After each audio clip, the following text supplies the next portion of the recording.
କହିଲେ ପାଷ୍ଟର ମତେ କହିଲେ ତୁ ଯା, ଅନୁଗୁଳକୁ ଯା ବୋଲିକି ମତେ କହିଲେ।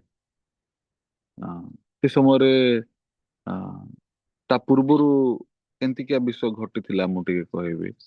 ଆପଣ ମାନେ ଯେମିତି ଜାଣିଛନ୍ତି ବଡ ପାଷ୍ଟର ଥିଲେ, ଆଉ ବଡ ପାଷ୍ଟର ଥାଇକି ସବୁ କିଛି ଭଲରେ ଚାଲିଥିଲା। କିନ୍ତୁ ହଠାତ୍ ରେ ଦିନେ ବଡ ପାଷ୍ଟରଙ୍କର ଭିସା ରିଜେକ୍ଟେଡ ହେଇଗଲା। ଆଉ ସେ ସମୟରେ ହଠାତ୍ ରେ ପାଷ୍ଟରଙ୍କୁ ଯିବାକୁ ପଡିଲା। ଆଉ ଭୁବନେଶ୍ୱର ଆକ୍ଚୁଆଲି ମୁଁ ଯଦି ମୋ ବିଷୟରେ ଯଦି କହିବି କହିଲେ ମୁଁ 2007 ମସିହା 7-8 ବେଳକୁ ଅ, ମୁଁ ଯେତେବେଳକୁ +2 ଫାର୍ଷ୍ଟ ଇୟର ପଢୁଥିଲି ମତେ ସ୍କୁଲରୁ ମତେ ଘୋଡା ହେଲା। ମାନେ ସ୍କୁଲରୁ ଘଉଡି ଦେଲେ, କାରଣ ସେଠି ସୁସମାଚାର ମୁଁ ପ୍ରଚାର କରୁଥିଲି, ସେଥିପାଇଁ ସ୍କୁଲରୁ ମତେ ଘଉଡି ଦେଲେ। ଆଉ ଯେହେତୁ କି ମତେ ଘଉଡି ଦେଲେ, ଆଉ କଣ କରିବା, କୁଆଡେ ICSE ସ୍କୁଲ ଆଉ କୋଉଠି ନାହିଁ। ମୁଁ ଫେରେ 11th କ୍ଲାସରେ ମାନେ +2 ଫାର୍ଷ୍ଟ ଇୟରରେ ମତେ ଘଉଡି ଦେଲେ। ମାନେ ଫାର୍ଷ୍ଟ ଇୟର ସରିଲା, ସେକେଣ୍ଡ ଇୟର ଗଲା ବେଳକୁ ୟୁଜୁଆଲି ସେମିତି ମଝା ମଝିରେ ସେମିତି ସିରିୟସ କେସ୍ ନହେଲେ ଟ୍ରାନ୍ସଫର ହବନି, କିଛି ବି ନାହିଁ। କିନ୍ତୁ ସେ ପ୍ରିନ୍ସିପାଲ କହିଲା ମୁଁ ଯଦି ରହିବି ତୁ ରହିବୁନି, ତୁ ରହିଲେ ମୁଁ ରହିବିନି, ଏଇ ପ୍ରକାର ଭାବରେ ସେ ମତେ ସେଇଠୁ ମାନେ ବାହାର କରିକି ମୁଁ କୋଉଠି ପଢିବି ସେଇଟା ମଧ୍ୟ ସେ ନିଜେ ହିଁ ଖୋଜିଦେଲା। ଆଉ ଏଇ ପ୍ରକାର ଭାବରେ ମୁଁ ଭୁବନେଶ୍ୱରରେ ମୁଁ ପଢିବାକୁ ଆରମ୍ଭ କଲି। ଆଉ ଯେତେବେଳେ ମୁଁ ଭୁବନେଶ୍ୱର ଗଲି, ମତେ ସେ ସମୟରେ ପାଷ୍ଟର ଗୋଟେ ଜିନିଷ କହିଲେ, ତୁ ଗୋଟେ କାମ କଲେ ହେବ, ଭୁବନେଶ୍ୱରରେ ତୁ ସର୍ଭିସ ଷ୍ଟାର୍ଟ କଲେ ହେବ, ଆଉ ରବିବାର ଉପାସନା ଆରମ୍ଭ କଲେ ହେବ ବୋଲିକି ମତେ ପାଷ୍ଟର କହିଲେ। ତା ପୂର୍ବରୁ କେବଳ ଆମର ଚୁମିଡିକନଙ୍କର ଫ୍ୟାମିଲି ପରିତ୍ରାଣ ପାଇଥିଲେ, କିନ୍ତୁ ଚୁମିଡିକନ କୋରିଆ ପଳେଇଥିଲେ। ଆଉ ଏମିତି ସାନ ଡିକନ ସେ କଟକରେ ନାଇଁ, ବୋଧେ ଖରିଆ କୁଆଡେ ଗୋଟେ ଥିଲେ ସେମିତି ଚାକିରି କରିକି। ଆଉ ଏମିତି ହେଇକି ଜଷ୍ଟ ଆମର ପପୁ ଏଲ୍ଡର ଯିଏ ଅଛନ୍ତି ସିଏ ବି କଲେଜରେ ପଢୁଥିଲେ। ଆଉ ଆମର ଲିପୁ ଭାଇ ସିଏ ବି ଅ, ମାନେ ସ୍କୁଲରେ ହାଇ ସ୍କୁଲରେ ପଢୁଥିଲେ। ଆଉ ତାଙ୍କ ମା ଥିଲେ। ତାପରେ ସେଠି ଆମର ସୁଶାନ୍ତ ଭାଇ ବୋଲିକି, ସେମାନେ ଦିଟା ପରିବାର, ମାନେ ଦିଟା ପରିବାର ସେଠି ଥିଲେ। ତ ସେଇ ସମୟରେ ମତେ କହିଲେ ପାଷ୍ଟର ତୁ ରବିବାର ଉପାସନା ଆରମ୍ଭ କରେ। ତ ଏଇ ପ୍ରକାର ଭାବରେ ଦିଟା ପରିବାରକୁ ନେଇକି ଆମେ ରବିବାର ଉପାସନାକୁ ଆରମ୍ଭ କଲୁ। ପରେ ପରେ ଧୀରେ ଧୀରେ ଆ ସେଠି ମଣ୍ଡଳୀ ବଢିବାକୁ ଆରମ୍ଭ କଲା ଆଉ ବୃଦ୍ଧି ପାଇଲା। ତ ଏଇଟା ହଠାତରେ ତ ବଢିନି, ବାକି ଆ ଆମେ ମୁଁ ବି ସେ ସମୟରେ +2 ଫାର୍ଷ୍ଟ ଇୟର ପଢୁଥିଲି। ଏମିତି ହେଇକି ଯେତେବେଳକୁ ସମୟ ପାର ହେଲା, ପରେ ପରେ ବଡ ପାଷ୍ଟର ଆସିଲେ। ବଡ ପାଷ୍ଟର ଆସିଲା ପରେ ଆହୁରି ଭାଇ ଭଉଣୀ ମାନେ ବଢିଲେ। ତ ମୁଁ ପଢୁଥିଲି ହିଁ, ତାପରେ ଚର୍ଚ୍ଚରେ ରହୁଥିଲି। ଆଉ ଏମିତି ହେଇକି ଗୋଟେ ସମୟ ଆସିଲା ଯେତେବେଳେ କି ମୁଁ ମିଶନ ସ୍କୁଲରେ ରହିଲି। ମିଶନ ସ୍କୁଲରେ ରହିଲା ପରେ ଆ ମାନେ କୋ ପାଷ୍ଟର ବି ହେଲି। ଆଉ କୋ ପାଷ୍ଟର ହେଇକି ମୁଁ ଅ ମାନେ 2017ରୁ ପାଷ୍ଟରଙ୍କ ତଳେ ରହିକି ମୁଁ ଭୁବନେଶ୍ୱରରେ ହିଁ ସେବା କାର୍ଯ୍ୟ କରୁଥିଲି। କିନ୍ତୁ 2019 ମସିହାରେ ସେଠି ଆ ଜୁନ ପାଖାପାଖି 29 ଏଇ ପ୍ରକାର ସମୟରେ ହଠାତ୍ ରେ ପାଷ୍ଟରଙ୍କର ଭିସା ରିଜେକ୍ଟ ହେଲା। ଆଉ ପାଷ୍ଟରଙ୍କର ଭିସା ରିଜେକ୍ଟେଡ ହେଲା ପରେ ପାଷ୍ଟର ପଳେଇ ଗଲେ। ଆଉ ହଠାତ୍ ରେ ସବୁ ଯୋଉ ଭାର ଥିଲା, ଯୋଉଟା ଚର୍ଚ୍ଚର ଭାର କି ଯୋଉଟା ବି ସଡନଲି ମୋ ଉପରେ ପଡିବାକୁ ଆରମ୍ଭ କଲା। ଆଉ ଯେତେବେଳେ ସଡନଲି ମୋ ଉପରେ ପଡିବାକୁ ଆରମ୍ଭ କଲା, ଓ ମୁଁ କେବେ ହେଲେ ବୋଝ ନେଇ ନଥିଲି, ସବୁ ବୋଝ ପାଷ୍ଟର ନଉଥିଲେ। ମୁଁ ଖାଲି ଗୋଟେ କୋ ପାଷ୍ଟର ହିସାବରେ ସାହାଯ୍ୟ ଖାଲି କଲା ପରିକା ମୁଁ ରହୁଥିଲି। କିନ୍ତୁ ହଠାତ୍ ଯେତେବେଳେ ସବୁ ବୋଝ ମୋ ଉପରେ ପଡିଲା, ମୁଁ କେବେ ହେଲେ ବି ସମ୍ଭାଳି ପାରିଲିନି ଆକ୍ଚୁଆଲି। ଗୋଟେ ପଟେ ଭାଇ ଭଉଣୀ ମାନଙ୍କର ଯତ୍ନ ହଉ କି, ଆଉ ତାପରେ ଆଉ ଗୋଟେ ପଟେ ସେଠି ଯେହେତୁ କି ପାଷ୍ଟର ଥିଲେ, ଆଉ ସମସ୍ତଙ୍କର ଏକ୍ସପେକ୍ଟେସନ ସେଠି ପାଷ୍ଟରଙ୍କର ସଦୃଶ ଥିଲା। ମାନେ ପାଷ୍ଟରଙ୍କ ଠାରୁ ଯେମିତି ସେମାନେ ସମସ୍ତ ବିଷୟକୁ ପାଉଥିଲେ, ସେଇ ପ୍ରକାର ଏକ୍ସପେକ୍ଟେସନ ଥିଲା। କିନ୍ତୁ ମୁଁ ଗୋଟେ ଗୋଟେ ମୋର ସେତିକି ଏବିଲିଟି ନାହିଁ। ମୁଁ ଯେତେ ଚାହିଁଲେ ବି ମୁଁ ପାଷ୍ଟରଙ୍କର ପରିକା ହେଇପାରିବିନି, କି ପାଷ୍ଟରଙ୍କ ସଦୃଶ ମୁଁ ଅ, ମାନେ ଭାଇ ଭଉଣୀ ମାନଙ୍କୁ ସେବା କରିପାରିବି ନାହିଁ। ତ ଏଇ ପ୍ରକାର ଭାବରେ ଆକ୍ଚୁଆଲି ମୁଁ ବି ମାନେ ବହୁତ ହାଲିଆ ହଉଥିଲି। ଆଉ ମୋ ପାଖରେ ବି ବିଶ୍ୱାସ ନଥିଲା, କାହିଁକି ଏତେ ବିଷୟ ବି ମୁଁ ଶିଖିନଥିଲି। ଆଉ ଗୋଟେ ପଟେ ଭାଇ ଭଉଣୀ ମାନେ ଯୋଉମାନେ ବି ଭୁବନେଶ୍ୱରରେ ଥିଲେ, ଅଲମୋଷ୍ଟ ସେମାନେ ପାଷ୍ଟରଙ୍କ ସହିତ ଲମ୍ବା ସମୟ ରହି ସାରିଲେ। କାହିଁକି ପାଷ୍ଟର 2011 ମସିହାରୁ ପାଖାପାଖି ଭୁବନେଶ୍ୱରରେ ରହିବାକୁ ଆରମ୍ଭ କଲେ। ତ ଏମିତି ହେଇକି ଲମ୍ବା ସମୟ ଭାଇ ଭଉଣୀ ମାନେ ଯେତେବେଳେ ପାଷ୍ଟରଙ୍କ ପାଖରେ ରହିଲେ, ଆଉ ହଠାତରେ ପାଷ୍ଟର ପଳେଇଲେ, ଆଉ ସମାନ ଜିନିଷ ମୋ ଠାରୁ ଏକ୍ସପେକ୍ଟେସନ କଲେ ମୁଁ କେବେ ହେଲେ ବି ସେ ଜିନିଷକୁ କରିପାରିବି ବି ନାହିଁ। ଆଉ ଗୋଟେ ପଟେ ମୁଁ ବି ସେତିକି ମ୍ୟାଚୁର୍ଡ ଇନଫ୍ ବି ନଥିଲି, ମାନେ ସେତିକି ମାଇଣ୍ଡ ବି କି ସେବା କାର୍ଯ୍ୟ ବି କି ମୋ ପାଖରେ ବି ସେତିକି ବିଶ୍ୱାସ ନଥିଲା। ସେଥିପାଇଁ ଲାଷ୍ଟରେ ମୁଁ ଯେତେବେଳେ ଦେଖୁଥିଲି ବହୁତ ଗୁଡେ ଜିନିଷରେ ମୁଁ ବହୁତ କଷ୍ଟ ପାଉଥିଲି। ନାଇଁ ମୋ ଦ୍ଵାରା ହଉନି, ଭାଇ ଭଉଣୀ ମାନେ ବି ଆ ମୋ ମୋ ଠାରେ ସେମିତି ଜିନିଷ ପାଇ ପାରୁନଥିଲେ। ତ ଅନେକ ସମୟରେ ସେମାନେ ପାଷ୍ଟରଙ୍କୁ ବି ଅଭିଯୋଗ କରୁଥିଲେ। ତ ଏଇ ପ୍ରକାର ଭାବରେ ଦିନେ ପାଷ୍ଟର ମତେ କହିଲେ, ତୁ ଗୋଟେ କାମ କଲେ ହବ, ତୁ ବାହାରକୁ ଯାଇକି ନୂଆ ଜାଗାକୁ ଯାଇକି ଶିଖିଲେ ତୁ ଫେରିଲେ ହବ। ଆଉ ତାପରେ ତୁ ଅ ଫେରିଲେ ହବ, ଆଉ ସେବା କାର୍ଯ୍ୟ କଲେ ହବ ଏଇଠି। ଆଉ କିନ୍ତୁ ତୁ ଟିକେ ବାହାରକୁ ଯା, ଶିଖିକି ଆସିବୁ। ତ ମୁଁ ଯେମିତି କହିଲି, ଭୁବନେଶ୍ୱରରେ ସବୁ କିଛି ଥିଲା, ଘର ଥିଲା, ସବୁ କିଛି ଥିଲା। ହଠାତ୍ ରେ ଏବେ ମତେ ତୁ ଯାହା ନୂଆ ଜାଗା କୁଆଡେ ହେଲେ ଶିଖିକି ଆସେ ବୋଲି କହିଲେ, ମୋ ହୃଦୟରେ ପୁରା ବହୁତ ଗୁଡେ ଅଶାନ୍ତି, କଷ୍ଟ ଆଉ ଏ ପ୍ରକାର ମାନେ ବ୍ୟସ୍ତତା, ଏ ପ୍ରକାର ହୃଦୟ ଯାକ ଆସିଲା। ଆରେ ନୂଆ ଜାଗା ଯିବି, କେମିତି କଣ କରିବି? ନାଇଁ ନାଇଁ ନାଇଁ ନାଇଁ ନାଇଁ ନାଇଁ। ତ ମୁଁ ନିଜେ ନିଜେ ପ୍ରାର୍ଥନା କରିବାକୁ ଆରମ୍ଭ କଲି, ନାଇଁ ମୁଁ ବିଶ୍ୱାସ ଏଇଠି ହିଁ ଶିଖିବି, ମତେ କୁଆଡେ ଯିବା ଦରକାର ନାହିଁ। ନାଇଁ ସେ ସମୟରେ ମୁଁ ପ୍ରାର୍ଥନା ବି କରିବାକୁ ଆରମ୍ଭ କଲି, ପ୍ରଭୁ ପ୍ରଭୁ ଦୟା କର, ପ୍ରଭୁ ମତେ ବିଶ୍ୱାସ ଶିଖାଅ, ପ୍ରଭୁ ମୁଁ ଆଉ କୁଆଡେ ଯିବାକୁ ଚାହୁଁନି, ଏଇଠି ହିଁ ବିଶ୍ୱାସ ଶିଖିବି। ଆଁ, କାହିଁକି ମତେ ଭୁବନେଶ୍ୱର ଛାଡିକି ଯିବାର ଇଚ୍ଛା ନାହିଁ। କାହିଁକି ପ୍ରାୟ ଛୋଟ ବେଳୁ ମୁଁ ଭୁବନେଶ୍ୱରରେ ମୁଁ ରହିଲି। ଆଉ ମାନେ ପାଖାପାଖି ଆ, ମାନେ 14 ବର୍ଷ। ଆଉ ହଠାତରେ ଏବେ ମତେ ଯଦି କୁହା ହଉଛି କୁଆଡେ ବାହାରକୁ ଯା, ନୂଆ ଜାଗା, ନାଇଁ ନାଇଁ ନାଇଁ ନାଇଁ। ତ ବହୁତ ଗୁଡେ ଚିନ୍ତା ମୋ ପାଖରେ ଥିଲା, ଆଉ ବ୍ୟସ୍ତତା ମୋ ପାଖରେ ଥିଲା। କିନ୍ତୁ ଏମିତି ସମୟ ହେଲା, ମାନେ ମୁଁ ଆଉ ପାରିଲିନି, ମୋ ଦ୍ଵାରା ହେଲାନି। ସେ ସମୟରେ ଦିନେ ହଠାତରେ ମୁଁ ଯେତେବେଳକୁ ଯେତେ ପ୍ରାର୍ଥନା କରୁଥିଲି, ଯେତେ ବାଇବଲ ପଢୁଥିଲି, ବିଶ୍ୱାସ ପାଉ ଏଇଠି ଏଇଠି ରହୁ, ଅ, ଦେଖିଲା ବେଳେ ପାଷ୍ଟର ବାରମ୍ବାର ମତେ କହେ, ତୁ ଯିବାକୁ ପଡିବ, ତୁ ଗଲେ ହବ, ଏଇ ପ୍ରକାର ଭାବରେ। କିନ୍ତୁ ମୁଁ ବି ଯିବାକୁ ଚାହୁଁନି, ଯେହେତୁ କି ପାଷ୍ଟରଙ୍କ ବିପରୀତ କଥା ଶୁଣିକି, ମାନେ ମୋର ଇଚ୍ଛା ବିରୁଦ୍ଧରେ ମତେ ବି ବେଶୀ କଷ୍ଟ ଲାଗୁଛି। କିନ୍ତୁ ଦିନେ ହଠାତରେ ମୁଁ ରୋମିଓ ପୁସ୍ତକ ପଢୁଥିଲି, ରୋମିଓ ପୁସ୍ତକ ଟିକେ ପଢିବା, ରୋମିଓ 8 ପର୍ବର 28 ପଦ। ରୋମିଓ 8ର 28। ଯେଉଁମାନେ ଈଶ୍ୱରଙ୍କୁ ପ୍ରେମ କରନ୍ତି, ଯେଉଁମାନେ ତାହାଙ୍କ ସଂକଳ୍ପ ଅନୁସାରେ ଆହୁତ ହୋଇଅଛନ୍ତି, ଈଶ୍ୱର ଯେ ସମସ୍ତ ବିଷୟରେ ସେମାନଙ୍କର ମଙ୍ଗଳ ସାଧନ କରନ୍ତି, ଏହା ଆମ୍ଭେମାନେ ଜାଣୁ। ଦିନେ ମୁଁ ହଠାତରେ ଏ ବାକ୍ୟକୁ ପାଇଲି ଯେ ଯେଉଁମାନେ ଈଶ୍ୱରଙ୍କୁ ପ୍ରେମ କରନ୍ତି, ଯେଉଁମାନେ ତାହାଙ୍କ ସଂକଳ୍ପ ଅନୁସାରେ ଆହୁତ ହୋଇଅଛନ୍ତି, ଈଶ୍ୱର ଯେ ସମସ୍ତ ବିଷୟରେ ସେମାନଙ୍କର ମଙ୍ଗଳ ସାଧନ କରନ୍ତି, ଏହା ଆମ୍ଭେମାନେ ଜାଣୁ। ତ ହଠାତରେ ମୁଁ ଯେତେବେଳେ ବାକ୍ୟକୁ ପାଇଲି, ଓ ପ୍ରଭୁ ଯୋଉଟା ବି କରନ୍ତି ତାଙ୍କ ଆହ୍ୱାନ ହେଉଥିବା ଲୋକମାନଙ୍କ ପ୍ରତି କୋଉଟା ବି ଅମଙ୍ଗଳ ନାହିଁ, ମାନେ ସବୁ ଜିନିଷ ସବୁ ଜିନିଷ ମଙ୍ଗଳ ସାଧନ କରନ୍ତି ବୋଲିକି।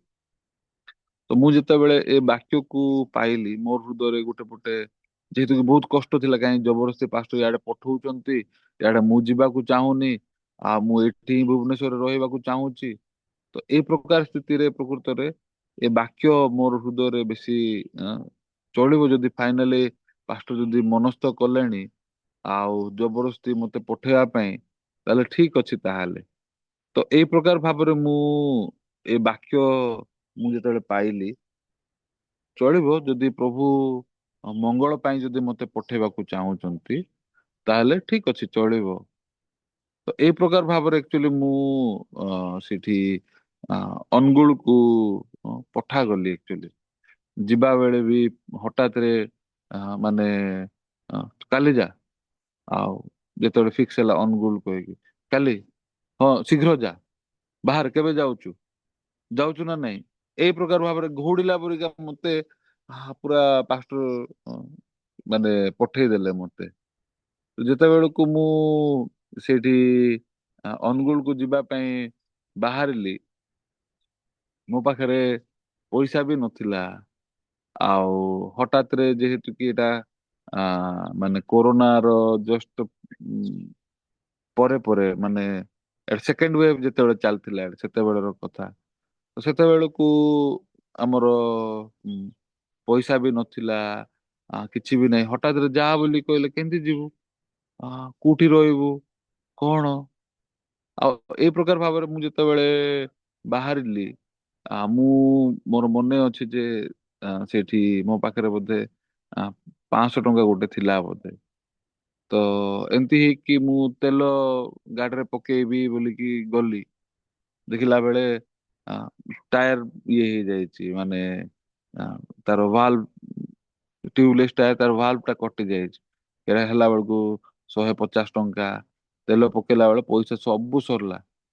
ଉଲ୍ଟାରେ ସେଠି ଭୁବନେଶ୍ୱର ଚର୍ଚ୍ଚରେ କିଛି ଫେରୱେଲ ଫେରୱେଲ ମତେ କିଏ କିଛି ଦେଲେ ବି ନାହିଁ। ଆରେ ଅ, ଏ ଭାଇ ଭଉଣୀ ମାନେ ଏତେ ବର୍ଷ ମୁଁ ରହିଲି ତାଙ୍କ ସହିତ, ଲାଷ୍ଟରେ ଫେରୱେଲ ବି ଦେଲେନି କହିକି ଆ, କଷ୍ଟ। ତାପରେ ପଇସା କିଏ ହେଲେ ପଚାରିଲେନି ପଇସା, ଇଭେନ ପାଷ୍ଟର ବି ପଚାରିଲେନି ପଇସା ଅଛି କି ନାହିଁ। ବହୁତ ଚିନ୍ତା, ଅଭିଯୋଗ, ରାଗ, କ୍ରୋଧ, ଏମିତି ସୁଦରେ ମୁଁ ବାହାରିଲି ଅନୁଗୁଳକୁ। ମୋ ସ୍ତ୍ରୀ କୁ ଆକ୍ଚୁଆଲି ପପୁ ଏଲ୍ଡର କହିଲେ ଯେ ମୁଁ ଛାଡିଦେବି ମୋର ବୋଲେରୋରେ, ଆଉ ଜିନିଷ ପତ୍ର ଅଛି। ତା ସେଥିପାଇଁ ମୁଁ ସ୍କୁଟିରେ ବାହାରିଲି। କିନ୍ତୁ ବାହାରିଲା ବେଳେ ବହୁତ ଗୁଡେ ଅନ୍ଧକାର, କୋଉଠି ରହିବି କେମିତି, ଆଉ ଏଇ ପ୍ରକାର ଭାବେ ଗଲା ବେଳକୁ ପାଷ୍ଟର ମତେ କହିଥିଲେ ତୁ ଗୋଟେ କାମ କରେ, ତୋର ମାଉସୀ ଘରେ ରହିକି ତୁ ଆରମ୍ଭ କରେ। କିନ୍ତୁ ମୋର ମାଉସୀ ଘରେ ମତେ କାହିଁକି ଇଚ୍ଛା ନଥିଲା, ଯେହେତୁ କି ମୋର ମାଉସୀ ଆ ଛୋଟ ବେଳୁ ହିଁ, ମାନେ ମୁଁ ଯେତେବେଳେ ସାନ ଥିଲି ସେତେବେଳୁ ହିଁ ସେ ବାୟାଣୀ ହେଲେ, ମାନେ ତାଙ୍କର ମୁଣ୍ଡ ଖରାପ ହେଲା। ଏଇ ପ୍ରକାର ଭାବରେ ସିଏ ଯେହେତୁ କି ମୁଣ୍ଡ ଖରାପ ହେଲା, ଆମ ଘର ଲୋକ ମାନେ ମୋର ମଉସାର ଘରକୁ ତାଙ୍କ ଘର ଏଗେନଷ୍ଟରେ କେସ୍ କଲେ। ଏମିତି କି ଫ୍ୟାମିଲି ଡିଷ୍ଟରବାନ୍ସ ବହୁତ ହେଲା। ଆଉ ଏମିତି ହେଇକି ଆମେ ଆଉ ତାଙ୍କ ସହିତ ଜମାରୁ କିଛି ଟଚ୍ ରେ ହିଁ ନଥିଲୁ କହିଲେ ଚଳେ। ଏମିତି ହେଇକି ପାଖାପାଖି 20 ବର୍ଷ ପରେ ବୋଧେ ତାଙ୍କର ପିଲାମାନେ ହଠାତରେ ତାଙ୍କର ମା କୁ ଯେତେବେଳେ କେବେ କେବେ ଦେଖି ଆସନ୍ତି, ସେ ଇଆଡେ ସିଆଡେ ବୁଲେ, ସେତେବେଳେ ମୁଁ ଗୋଟେ ପୁଅକୁ ମୁଁ ସୁସମାଚାର ପ୍ରଚାର କରିବି ବୋଲି କହିଲା ବେଳେ ସେ ଯେହେତୁ କି ତାର ହୃଦୟ ବନ୍ଦ, ସେ ଶୁଣିଲାନି। କିନ୍ତୁ ହଠାତରେ ମୁଁ ବି ଆଉ ପାରିଲିନି, ଯେତେବେଳକୁ ଗୋଟେ ବହି ଦେଇଥିଲି, ପାପ କ୍ଷମା ପୁନର୍ଜନ୍ମ ରହସ୍ୟର ବହି, ସେ ସମୟରେ ସେଇଟା ପଢିକି ସେ ପରିତ୍ରାଣ ପାଇଲା। ତାପରେ ତାର ଆଉ ଗୋଟେ ସାନ ଭାଇ କୁ ଆଣିଲା। ତାପରେ ତାଙ୍କ ଘରେ ବି ଆମେ ଥରେ ବାଇବେଲ ଦିଥର ପାଷ୍ଟରଙ୍କ ସହିତ ବାଇବେଲ ସେମିନାର କରିଥିଲୁ। ତ ହଠାତରେ ଯେତେବେଳେ ପାଷ୍ଟର ମତେ କହିଲେ ତୁ ଗୋଟେ କାମ କର, ତୋର ମାଉସୀ ଘରେ, ଉଲ୍ଟାରେ ବାଇବେଲ ସେମିନାର କରିଥିଲୁ କି ଏମିତି, କିନ୍ତୁ ତାଙ୍କର ପ୍ରତି ତାଙ୍କର ଆମର ଆଡକୁ ହୃଦୟ ଖୋଲା ବି ନାହିଁ, କି ମୁଁ ବି ତାଙ୍କ ସହିତ କଥାବାର୍ତ୍ତା ବି ହେଇପାରୁନି, କାହିଁକି ଫ୍ୟାମିଲି ଡିଷ୍ଟରବାନ୍ସ ଅଛି। ଉଲ୍ଟାରେ ପାଷ୍ଟର ମତେ କହୁଛନ୍ତି ତୁ ଯାଇକି ସେଇଠି ରହିକି ତୁ ଆରମ୍ଭ କରେ। ନାଇଁ ନାଇଁ ନାଇଁ ନାଇଁ ନାଇଁ ନାଇଁ ନାଇଁ, ମୁଁ ସେଇଠୁ ଯିବାକୁ ଚାହୁଁନି ପାଷ୍ଟର। ମୁଁ ଅନୁଗୁଳରେ ହିଁ ଘର ଖୋଜିକି ମୁଁ ସେବା କାର୍ଯ୍ୟ କରିବାକୁ ଚାହୁଁଛି, ଏଇ ପ୍ରକାର ଭାବରେ ମୁଁ ପାଷ୍ଟରଙ୍କୁ କହିଲି। ତ ଏଇ ପ୍ରକାର ଭାବରେ ଯେତେବେଳକୁ ମୁଁ ଯାଉଛି, ଉଲ୍ଟାରେ ଘର କିଛି ପ୍ରସ୍ତୁତ ହେଇନି, ଇଆଡେ ଟଙ୍କା ନାହିଁ, ତାହେଲେ କେମିତି କଣ କରିବି, ବହୁତ ଗୁଡେ ଚିନ୍ତା ବ୍ୟସ୍ତ ଯେତେବେଳେ ଥିଲା। ହଠାତରେ ରାସ୍ତାରେ ଗଲା ବେଳେ ମତେ ଦିଟା ଭାଇ ଭଉଣୀ, ମାନେ ଜଣେ 5,000 ଜଣେ ପଠେଇଦେଲେ, ନାଇଁ 2,000 ଜଣେ ପଠେଇଦେଲେ, ଆଉ ଜଣେ 5,000 ଜଣେ ପଠେଇଦେଲେ। ତ ଏଇ ପ୍ରକାର ଭାବରେ 7,000 ଟଙ୍କା ମୋ ପାଖରେ ଥିଲା। ଆଉ ମୁଁ ପହଞ୍ଚିଲା ପରେ, ଅନୁଗୁଳ ପହଞ୍ଚିଲା ପରେ ଘର ଖୋଜୁଛି ଯେ ଖୋଜୁଛି, ଇଆଡେ ଘର ମିଳୁନି। ଆଉ ସିଆଡେ ମୋର ସ୍ତ୍ରୀ କୁ ଏଲ୍ଡର ବାହାର ଧରିକି ବାହାରି ସାରିଲାଣି ଜିନିଷ ପତ୍ର। ମୁଁ କଣ କରିବି? ଇଆଡେ ଜାଗା ଖୋଜୁଛି, କିଛି ଜାଗତିକ ଚର୍ଚ୍ଚ ରେ ହେଲେ ଜିନିଷ ପତ୍ର ରଖିକି ହେଲେ ସେଠି ହେଲେ ରୁମ ଗୋଟେ ମିଳିଲେ ରହିବି। ଆଉ ତାପରେ ଘର ଖୋଜିବି, ଦେଖିଲା ବେଳେ ସେଇଟା ବି ହେଲାନି। କଣ କରିବୁ କହିକି ବାଧ୍ୟ ହେଇକି ମୋର ଅନିଚ୍ଛା ସତ୍ତ୍ୱେ ମୁଁ ମୋର ଆଣ୍ଟି ଘରକୁ ଯିବାକୁ ବାଧ୍ୟ ହେଲି। ଗଲି କିନ୍ତୁ ମୋର ହୃଦୟରେ ଟିକେ ବି ଶାନ୍ତି ନାହିଁ। କେତେ ବୋଝଗ୍ରସ୍ତ, କେତେ ଚିନ୍ତା। ଆ, ତା ସେଦିନ ରାତିରେ ମୁଁ ଆଉ ଶୋଇ ପାରିଲିନି। ମାନେ ପହଞ୍ଚିଲି ଆଣ୍ଟିର ଘରେ, ରହିଲି ଯଦିବା ରାତି ସାରା ମୁଁ ଶୋଇ ପାରିଲିନି। କାହିଁକି? ଗୋଟେ ପଟେ ଅନୁଗୁଳ ହଉଛି ପୁରା ହିନ୍ଦୁ ଏରିଆ, ଏଟା ଗୋଟେ ଫାଷ୍ଟ। ସେକେଣ୍ଡ ହଉଛି ମତେ ଏଠି କିଏ ସାହାଯ୍ୟ କରିବ? ହଁ, ଆଉ କିଏ ଅଛି ମତେ? ଭୁବନେଶ୍ଵର ଲୋକମାନେ ତ ମତେ ଟିକେ ହେଲେ ବି ପଚାରିଲେନି, କିଛି ବି ନାହିଁ। ଆଉ ଉଲ୍ଟା ପାଷ୍ଟର ତ ଆଉ ଟିକେ ଏତେ ରୁକ୍ଷ ଭାବରେ ବ୍ୟବହାର କରୁଛନ୍ତି ଯେ ଆଉ ଛାଡ, ଟିକେ ହେଲେ ବି ମତେ ମାନେ ପଇସା ଅଛି କି ନାହିଁ ଏଇଟା ନେ, ତୁ ଗୋଟେ କାମ କରେ, ଏମିତି କରେ, ହେଲେ ସେମିତି କିଛି ବି ନାହିଁ। ଉଲ୍ଟା ବେଶୀ ରୁକ୍ଷ ଭାବରେ ତୁ ଯାଉଛୁ ନା ନାଇଁ, କେବେ ଯାଉଛୁ? ଉଲ୍ଟା ସେଠି ଆମର ପପୁ ଏଲ୍ଡର ଛାଡିକି ଆସିଥିଲେ ମୋ ସ୍ତ୍ରୀ କୁ। ହେଲେ ଏଲ୍ଡର ପପୁ ଯେମିତି ମୁଁ କହିଲି, ମୁଁ ଆରମ୍ଭରୁ ଆଗେ ସେଇଠି ସର୍ଭିସ ଷ୍ଟାର୍ଟ କଲି। ପପୁ ଏଲ୍ଡର ହଉଛନ୍ତି ମୋର ସାଙ୍ଗ ପରିକା କହିଲେ ଚଳେ। ମିଶିକି ଆମେ ପ୍ରଚାର କଲୁ, ମିଶିକି ଆମେ ବଢିଲୁ। ତ ଏଇ ପ୍ରକାର ଭାବରେ ତ ମତେ ଲାଗିଲା ଆଟଲିଷ୍ଟ ଇଏ ହେଲେ ମୋର ସାଙ୍ଗ ହେଲେ, ଇଏ ହେଲେ ମତେ କିଛି ପଇସା ଦବ, ଇଏ ହେଲେ ମତେ କିଛି ପଚାରିବ ବୋଲିକି ମୋର ଆଶା ଥିଲା। କିନ୍ତୁ ବିପରୀତ ଭାବରେ ସିଏ ଯେତେବେଳେ ଛାଡିକିରି ଗଲେ, ସିଏ ବି କିଛି ମାନେ ପଚାରିଲେନି, କିଛି ନାହିଁ। ତ ମତେ ବି ରାଗ ଲାଗିଲା, ଆରେ ଏତେ ଏମିତି ଭାଇ ଭଉଣୀ ମାନେ କେମିତି? ଇଏ ତ ମୋର ସାଙ୍ଗ କହିଲେ ଚଳେ, ପଇସା ହେଲେ ଟିକେ ପଚାରିଥାନ୍ତା। ହେଲେ ମତେ ରାଗ ଲାଗିଲା, ଆଉ ମୁଁ ହିସାବ କଲି କେତେ କେତେ ଟଙ୍କା ହଉଛି ତେଲ ଖର୍ଚ୍ଚ। ପାଖାପାଖି 2000 ଟଙ୍କା। ମୁଁ ରାଗ ମାଡରେ ମୁଁ ଫାଷ୍ଟରେ ଫୋନ ପେ କରିଦେଲି। ଫୋନ ପେ କରି ସାରିଲା ପରେ ତାଙ୍କୁ ଫୋନ କଲି, ଆଉ ଏଲ୍ଡର, ଆଉ ମୁଁ ଟଙ୍କା ପଠେଇଦେଲି ବୋଲି କହିକି, ମାନେ ଆପଣଙ୍କୁ ଟଙ୍କା ପଠେଇଦେଲି ତେଲ ପାଇଁ। ଆଉ ଏମିତି କହିକି ତ ମୋର ଏକ୍ସପେକ୍ଟେସନ ଥିଲା ସେ ରିପ୍ଲାଏ କରିବେ ଯେ ପାଷ୍ଟର କାହିଁକି ପଠେଇଲେ ବେକାରେ, ଥାଉ ଥାଉ ଥାଉ ଥାଉ ମୁଁ ପଠେଇ ଦଉଛି, ଏମିତି ବୋଲିକି। ଓଲଟାରେ ସେ ମତେ କଣ ବୋଲି ରିପ୍ଲାଏ ଦେଲେ, ଭଲ ହେଲା ପାଷ୍ଟର ଆପଣ ପଠେଇଦେଲେ, କାରଣ ବଡ ପାଷ୍ଟର ପଚାରୁଥିଲେ ସେ ଦେଲା କି ନାଇଁ, ତାର ସ୍ତ୍ରୀ କୁ ତୁ ଛାଡି ଯାଇଛୁ, ସେ ଦେବା ଦରକାର। କାରଣ ତାର କାମରେ ତୁ ଯାଇଛୁ ନା। ତ ଆହୁରି ରାଗ ଲାଗିଲା, ଆଉ ଇଏ ପାଷ୍ଟର କେତେ ନିଷ୍ଠୁର, ଏତେ ଏମିତି ଟିକେ ବି ଦୟା ମାୟା ନାହିଁ। ଏମିତି ହେଇକି ନାଇଁ କି ମୋର ହୃଦୟରେ ବେଶୀ କଷ୍ଟ, ଆଉ ଅଭିଯୋଗ, ଆଉ କିଏ ମତେ ସାହାଯ୍ୟ କରିବ ଏଠି ଅଜଣା ଜାଗାରେ, ଏମିତି ହେଇକି ବହୁତ ଗୁଡେ ଚିନ୍ତା, ବ୍ୟସ୍ତତା, ଏଇ ପ୍ରକାର ହୃଦୟ ମୋ ପାଖରେ ଥିଲା। କିନ୍ତୁ ଯେତେବେଳକୁ ମୁଁ ଚିନ୍ତା କରୁଛି, ସତରେ ପ୍ରଭୁ ଅ, ସେ ଜାଗାରେ ଏମିତିକା ପରିସ୍ଥିତି ଦେଇଥିଲେ ଯୋଉଠି କି ମୋ ପାଖରେ କାହା ଉପରେ ମୁଁ ଅନେଇବି, କେହି ବି ନଥିଲେ। ସ୍ୱତନ୍ତ୍ର ଭାବରେ ସେଠି ସେ ଆଣ୍ଟି ଘରେ ତାଙ୍କର ରିଲେସନ ମୋ ସହିତ ଭଲ ନାହିଁ। ମୁଁ ତାଙ୍କୁ କଣ କହିବି? ଖାଲି ବାଧ୍ୟ ହେଇକି ମତେ କିଛି ଜାଗା ମିଳିଲାନି ବୋଲି ମୁଁ ଯାଇକି ସେଠି ରହିଗଲି। ତାଙ୍କୁ ଦେଖିଲେ କିଛି ଆଶା ନାହିଁ। ପାଷ୍ଟରଙ୍କୁ ଦେଖିଲେ, ପାଷ୍ଟର ତ ଏତେ ରୁକ୍ଷ ଯେ ମତେ ପଚାରୁ ବି ନାହାନ୍ତି ସାହାଯ୍ୟ, ଉଲ୍ଟା ମତେ ଘଉଡ଼ିଲା ପରେ ଘଉଡ଼ି ଦେଲେ।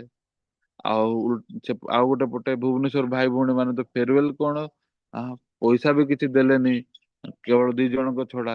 ଆଉ ସେ 2 ଜଣ 7,000 ଦେଇଥିଲେ, ସେ 7,000 ରୁ 2,000 ମୁଁ ତେଲ ପାଇଁ ଦେଇ ସାରିଲି, 5,000 ଖାଲି ଅଛି। ଆଉ ଏଇ ପ୍ରକାର ଭାବରେ ମୋ ପାଖରେ କେବଳ ଚିନ୍ତା, ଅନ୍ଧକାର, ବ୍ୟସ୍ତତା। ଆ, ମୁଁ କେମିତି କଣ କରିବି? ଇଆଡେ ଅନୁଗୁଳରେ ମୁଁ ଘର ଯେତେବେଳେ ଖୋଜିଲି, ଘର ଖୋଜିଲେ ସେମାନେ ଫାଷ୍ଟରେ କାଷ୍ଟ ପଚାରୁଛନ୍ତି, ଘର ନାହିଁ, କାହିଁକି ଇଣ୍ଡଷ୍ଟ୍ରିଆଲ ଏରିଆ। ଆଉ ଯୋଉଠି ବି ଆମେ ଯଦି ପଚାରୁଛୁ ଖ୍ରୀଷ୍ଟିଆନ କହିଲେ ନାଇଁ, ଡାଇରେକ୍ଟଲି ନାହିଁ କହୁଛନ୍ତି।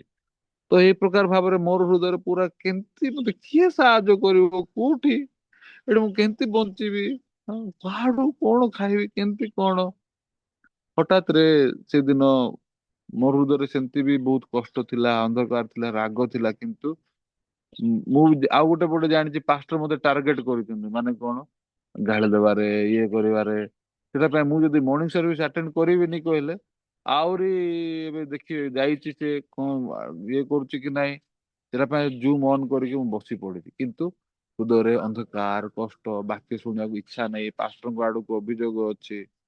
ତ ଏମିତି ହେଇକି ଯେତେବେଳେ ବସିଛି, ସେଇ ପ୍ରକାର ସ୍ଥିତିରେ ପାଷ୍ଟର ସେଇଠି ଫିଲିପିଓ ଚାରି ପର୍ବ ଚାରି ପଦକୁ ପ୍ରଚାର କରୁଥିଲେ, ଆମେ ଟିକେ ପଢିବା ଫିଲିପିଓ ଚାରି ପର୍ବ ଚାରି ପଦ।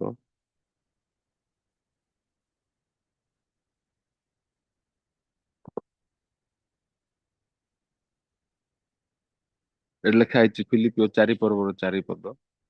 ସର୍ବଦା ପ୍ରଭୁଙ୍କ ଠାରେ ଆନନ୍ଦ କର, ପୁନଶ୍ଚ କହୁଅଛି ଆନନ୍ଦ କର। ଏଠି ବାଇବଲ କହୁଛି ସର୍ବଦା ପ୍ରଭୁଙ୍କ ଠାରେ ଆନନ୍ଦ କର, ପୁନଶ୍ଚ କହୁଅଛି ଆନନ୍ଦ କର। ମୁଁ ଜାଣିନି, ବାକ୍ୟ ଶୁଣିବାକୁ ତ ଜମାରୁ ଇଚ୍ଛା ନଥିଲା, କିନ୍ତୁ ମୋ ହୃଦୟରେ ବହୁତ କଷ୍ଟ ବି ଥିଲା, ଅନ୍ଧକାର ବି ଥିଲା, ବୋଝ ବି ଥିଲା, କୁଆଡେ ଆଶା ବି ନାହିଁ, ଆଉ କଣ କରିବି। ତ ଏଇ ପ୍ରକାର ସ୍ଥିତିରେ ଯେତେବେଳକୁ ମୁଁ ହଠାତ୍ ବାକ୍ୟ ମତେ ଶୁଣାଗଲା, ପାଷ୍ଟର ହିଁ ପ୍ରଚାର କରୁଥିଲେ, ତ ମୁଁ ଯେତେବେଳେ ଶୁଣିଲି, ଏଠି ଲେଖା ହେଇଛି ସେଠି ସର୍ବଦା ସଦାପ୍ରଭୁଙ୍କ ଠାରେ ଆନନ୍ଦ କର। ଏ ବାକ୍ୟ ମୁଁ ଅନେକ ଥର ମୁଁ ଶୁଣିଥିଲି, ଅନେକ ଥର ମୁଁ ପଢିଥିଲି, କିନ୍ତୁ ସେଦିନ ଯେତେବେଳେ ମୁଁ ଶୁଣିଲି, ଏ ବାକ୍ୟ ମୋର ହୃଦୟରେ ବେଶୀ ଅଲଗା ଥିଲା। ଏଠି କେମିତି ଲେଖା ହେଇଛି ସର୍ବଦା ସଦାପ୍ରଭୁଙ୍କ ଠାରେ ଆନନ୍ଦ କର। ମୁଁ ଯେତେବେଳେ ଦେଖୁଥିଲି କାହା ପାଖରେ ନାହିଁ, କାହା କିଏ ନାହିଁ ଯାହା ଉପରେ ମୁଁ ଆଶା କରିପାରିବି। ଆଁ? ସେଥିପାଇଁ ହଠାତ୍ ମତେ ଯେତେବେଳେ ବାକ୍ୟ ଶୁଣାଗଲା, ସର୍ବଦା ସଦାପ୍ରଭୁଙ୍କ ଠାରେ ଆନନ୍ଦ କର। ଓହୋ, କାହା ଠାରେ? ସଦାପ୍ରଭୁଙ୍କ ଠାରେ। ଓ ସର୍ବଦା ସଦାପ୍ରଭୁଙ୍କ ଠାରେ ଆନନ୍ଦ କର। ଓ ବାଇବଲ କହୁଛି ପୁନଶ୍ଚ କହୁଛି ଆନନ୍ଦ କର। ତାର ଅର୍ଥ, ଓ ପ୍ରଭୁ କହୁଛନ୍ତି ପ୍ରଭୁଙ୍କ ଠାରେ ଆନନ୍ଦ କରିବା ପାଇଁ। ଓ ପାଷ୍ଟରଙ୍କ ଠାରେ ନାହିଁ, ବଡ ପାଷ୍ଟରଙ୍କ ଠାରେ ନାହିଁ, ଓ ଭୁବନେଶ୍ୱର ଭାଇ ଭଉଣୀ ମାନଙ୍କ ଠାରେ ନାହିଁ, ଓ ସେ ପପୁହେଲ ଠାରେ ନାହିଁ, କି ଅନୁଗୁଳରେ କେହି ବି ନାହିଁ ଯାହା ଠାରେ ବି, କି ସେଇଠି ମୋର ମାଉସୀ ଘର ଠାରେ। ତ ଏଇ ପ୍ରକାର ଭାବରେ ଯେତେବେଳକୁ ମୁଁ ଏ ବାକ୍ୟକୁ ପାଇଲି, ମୋ ହୃଦୟରେ ହଠାତ୍ ମୋର ଆଖି ଟଙ୍ଗ କରିକି ଚମକିବାକୁ ଆରମ୍ଭ କଲା। ଆରେ ବାଇବଲ କହୁଛି ସଦାପ୍ରଭୁଙ୍କ ଠାରେ ଆନନ୍ଦ କର, ଓ ଦିଥର କହୁଛି, ପୁଣି ଥରେ କହୁଛି ଆନନ୍ଦ କର ବୋଲିକି। ସତରେ କି? ତାପରେ ହଠାତ୍ ପାଷ୍ଟ 6 ପଦ ପଢିଲେ। 6 ପଦରେ ଲେଖା ହେଇଛି କୌଣସି ବିଷୟରେ ଚିନ୍ତିତ ହୁଅ ନାହିଁ, କିନ୍ତୁ ସମସ୍ତ ବିଷୟରେ ପ୍ରାର୍ଥନା ଓ ବିନତି ଦ୍ଵାରା ଧନ୍ୟବାଦ ସହ ତୁମ ମାନଙ୍କର ନିବେଦନ ସବୁ ଈଶ୍ୱରଙ୍କ ନିକଟରେ ଜଣାଅ। ତ ଏଇଠି ଲେଖା ହେଇଛି କୌଣସି ବିଷୟରେ ଚିନ୍ତିତ ହୁଅନି, କିନ୍ତୁ ସମସ୍ତ ବିଷୟରେ ପ୍ରାର୍ଥନା ଓ ବିନତି ଦ୍ଵାରା ଧନ୍ୟବାଦ ସହ ତୁମ ମାନଙ୍କର ନିବେଦନ ସବୁ ଈଶ୍ୱରଙ୍କ ନିକଟରେ ଜଣାଅ। ତ ମୋ ହୃଦୟରେ ତୁ କୌଣସି ବିଷୟରେ ଚିନ୍ତା କରନା, ଆଉ ତୁ ଅ ସବୁ ଜିନିଷ ତୁ ପ୍ରାର୍ଥନା ଓ ବିନତି ଦ୍ଵାରା ଧନ୍ୟବାଦ ହେଇକି ତୁ ତୋର ସବୁ ନିବେଦନ ସବୁ ତୁ ପ୍ରଭୁଙ୍କୁ ଜଣା। ବଡ ପାଷ୍ଟରଙ୍କୁ ଜଣେଇବା ଦରକାର ନାହିଁ, କାହାକୁ ଜଣେଇବା ଦରକାର ନାହିଁ, କେହି କିଏ ନାହିଁ ତୋ ପାଖରେ, କିନ୍ତୁ ତୁ ପ୍ରଭୁଙ୍କୁ ଜଣା, ପ୍ରଭୁଙ୍କୁ ଜଣା। ତୁ ବ୍ୟସ୍ତ ହେ ନା, ଧନ୍ୟବାଦ ସହକାରେ ଜଣା। ମୋ ହୃଦୟରେ ଏତେ ଖୁସି ଲାଗିଲା। ପ୍ରଭୁ କହୁଛନ୍ତି ପ୍ରଭୁଙ୍କୁ ଜଣା, ତୁ ବ୍ୟସ୍ତ ହେ ନା, ଧନ୍ୟବାଦ ସହକାରେ ଜଣା। ଧନ୍ୟବାଦ କିଏ ହବ? ଯାହାକୁ ଉତ୍ତର ମିଳିବ ପ୍ରାର୍ଥନାର, ସିଏ ଧନ୍ୟବାଦୀ ହବ। ଓ ତାର ଅର୍ଥ ପ୍ରଭୁ ଧନ୍ୟବାଦ ସହ ଜଣା ମାନେ, ଓ ତାହାର ଅର୍ଥ ପ୍ରଭୁ ମତେ ସବୁ କିଛି ଯୋଗେଇବାକୁ ଯାଉଛନ୍ତି, ସେଥିପାଇଁ ଧନ୍ୟବାଦ ସହ ଜଣା। ଓ ଠିକ ଅଛି, ତାହେଲେ ପ୍ରଭୁଙ୍କୁ ଜଣେଇବା ପାଇଁ ପ୍ରଭୁ ମତେ ଏଇଠିକୁ ଆଣିଲେ, ଓ ସେଥିପାଇଁ ସବୁଆଡେ ରାସ୍ତା ବନ୍ଦ କରିଦେଲେ, ଓ ସେଥିପାଇଁ ସଦାପ୍ରଭୁଙ୍କୁ ମୁଁ ଅନେଇବି। ମୋର ହୃଦୟ ନେଇକି ହଠାତ୍ ବଦଳି ଗଲା। ଓ ସେଥିପାଇଁ ପ୍ରଭୁ ଆଣିଲେ ମତେ। ଓ ଠିକ ଅଛି। ଓ ସେଥିପାଇଁ ଭାଇ ଭଉଣୀ ମାନେ ଭୁବନେଶ୍ୱରରେ ମତେ ଫେରୱେଲ ଦେଲେନି, କି ପଇସା ବି ଦେଲେନି। ଠିକ ଅଛି, ସେଥିପାଇଁ ପ୍ରଭୁ ମତେ ପାଷ୍ଟର ମତେ ଏମିତି ଇଏ କଲେ। ଠିକ ଅଛି, ଠିକ ଅଛି, ମୁଁ ପ୍ରଭୁଙ୍କୁ ଅନେଇବି। ପ୍ରଭୁ କହୁଛନ୍ତି ବ୍ୟସ୍ତ ହେ ନା। ସତରେ ଭାଇ ଭଉଣୀ ମାନେ, ମୋର ହୃଦୟ ନେଇକି ଜମାରୁ ପରିସ୍ଥିତି କିଛି ବଦଳେନି, କିନ୍ତୁ ମୋର ହୃଦୟ ବଦଳିଲା। ପ୍ରଭୁ ମତେ ଏ ପ୍ରତିଜ୍ଞାକୁ ଦେଲେ। ହଠାତ୍ ମୁଁ ଘର ଖୋଜିବାକୁ ଯାଉଥିଲି ଅନୁଗୁଳକୁ। ସେଠି ଯିବା ଆସିବା ପାଇଁ 500 ଦିନକୁ ସରୁଥିଲା, ଖାଇବା ପିଇବା ତେଲ ଏମିତି ହେଇକି ସେ 5,000 ମଧ୍ୟ ଖସି ଖସି ଖସି ଖସି ଯାଉଥିଲା। କିନ୍ତୁ ସତ କଥା ଯଦି ମୁଁ କହିବି କହିଲେ, ମୋର ହୃଦୟ ଟିକେ ବି ବିଚଳିତ ନଥିଲା। ହଠାତ୍ ଦିନେ ମୁଁ ଜଣକୁ ପ୍ରଚାର କରିଥିଲି। ସିଏ ମତେ ହଠାତ୍ ଫୋନ କଲେ, ଆଉ ପାଷ୍ଟର କୋଉଠି? ମୁଁ କହିଲି, ମୁଁ କହିବାକୁ ଭୁଲିଗଲି, ମୋର ଟ୍ରାନ୍ସଫର ହେଇଗଲା, ମୁଁ ଅନୁଗୁଳ ପଳେଇ ଆସିଲି। ଆକ୍ଚୁଆଲି ମୁଁ ଘର ଟିକେ ଖୋଜୁଛି, ଘର ମିଳୁନି ତ, ସେଥିପାଇଁ ମୁଁ ବ୍ୟସ୍ତ ମାଟରେ ମୁଁ କାହାକୁ ଜଣେଇ ପାରିନି, ହଠାତ୍ ପଳେଇ ଆସିଲି।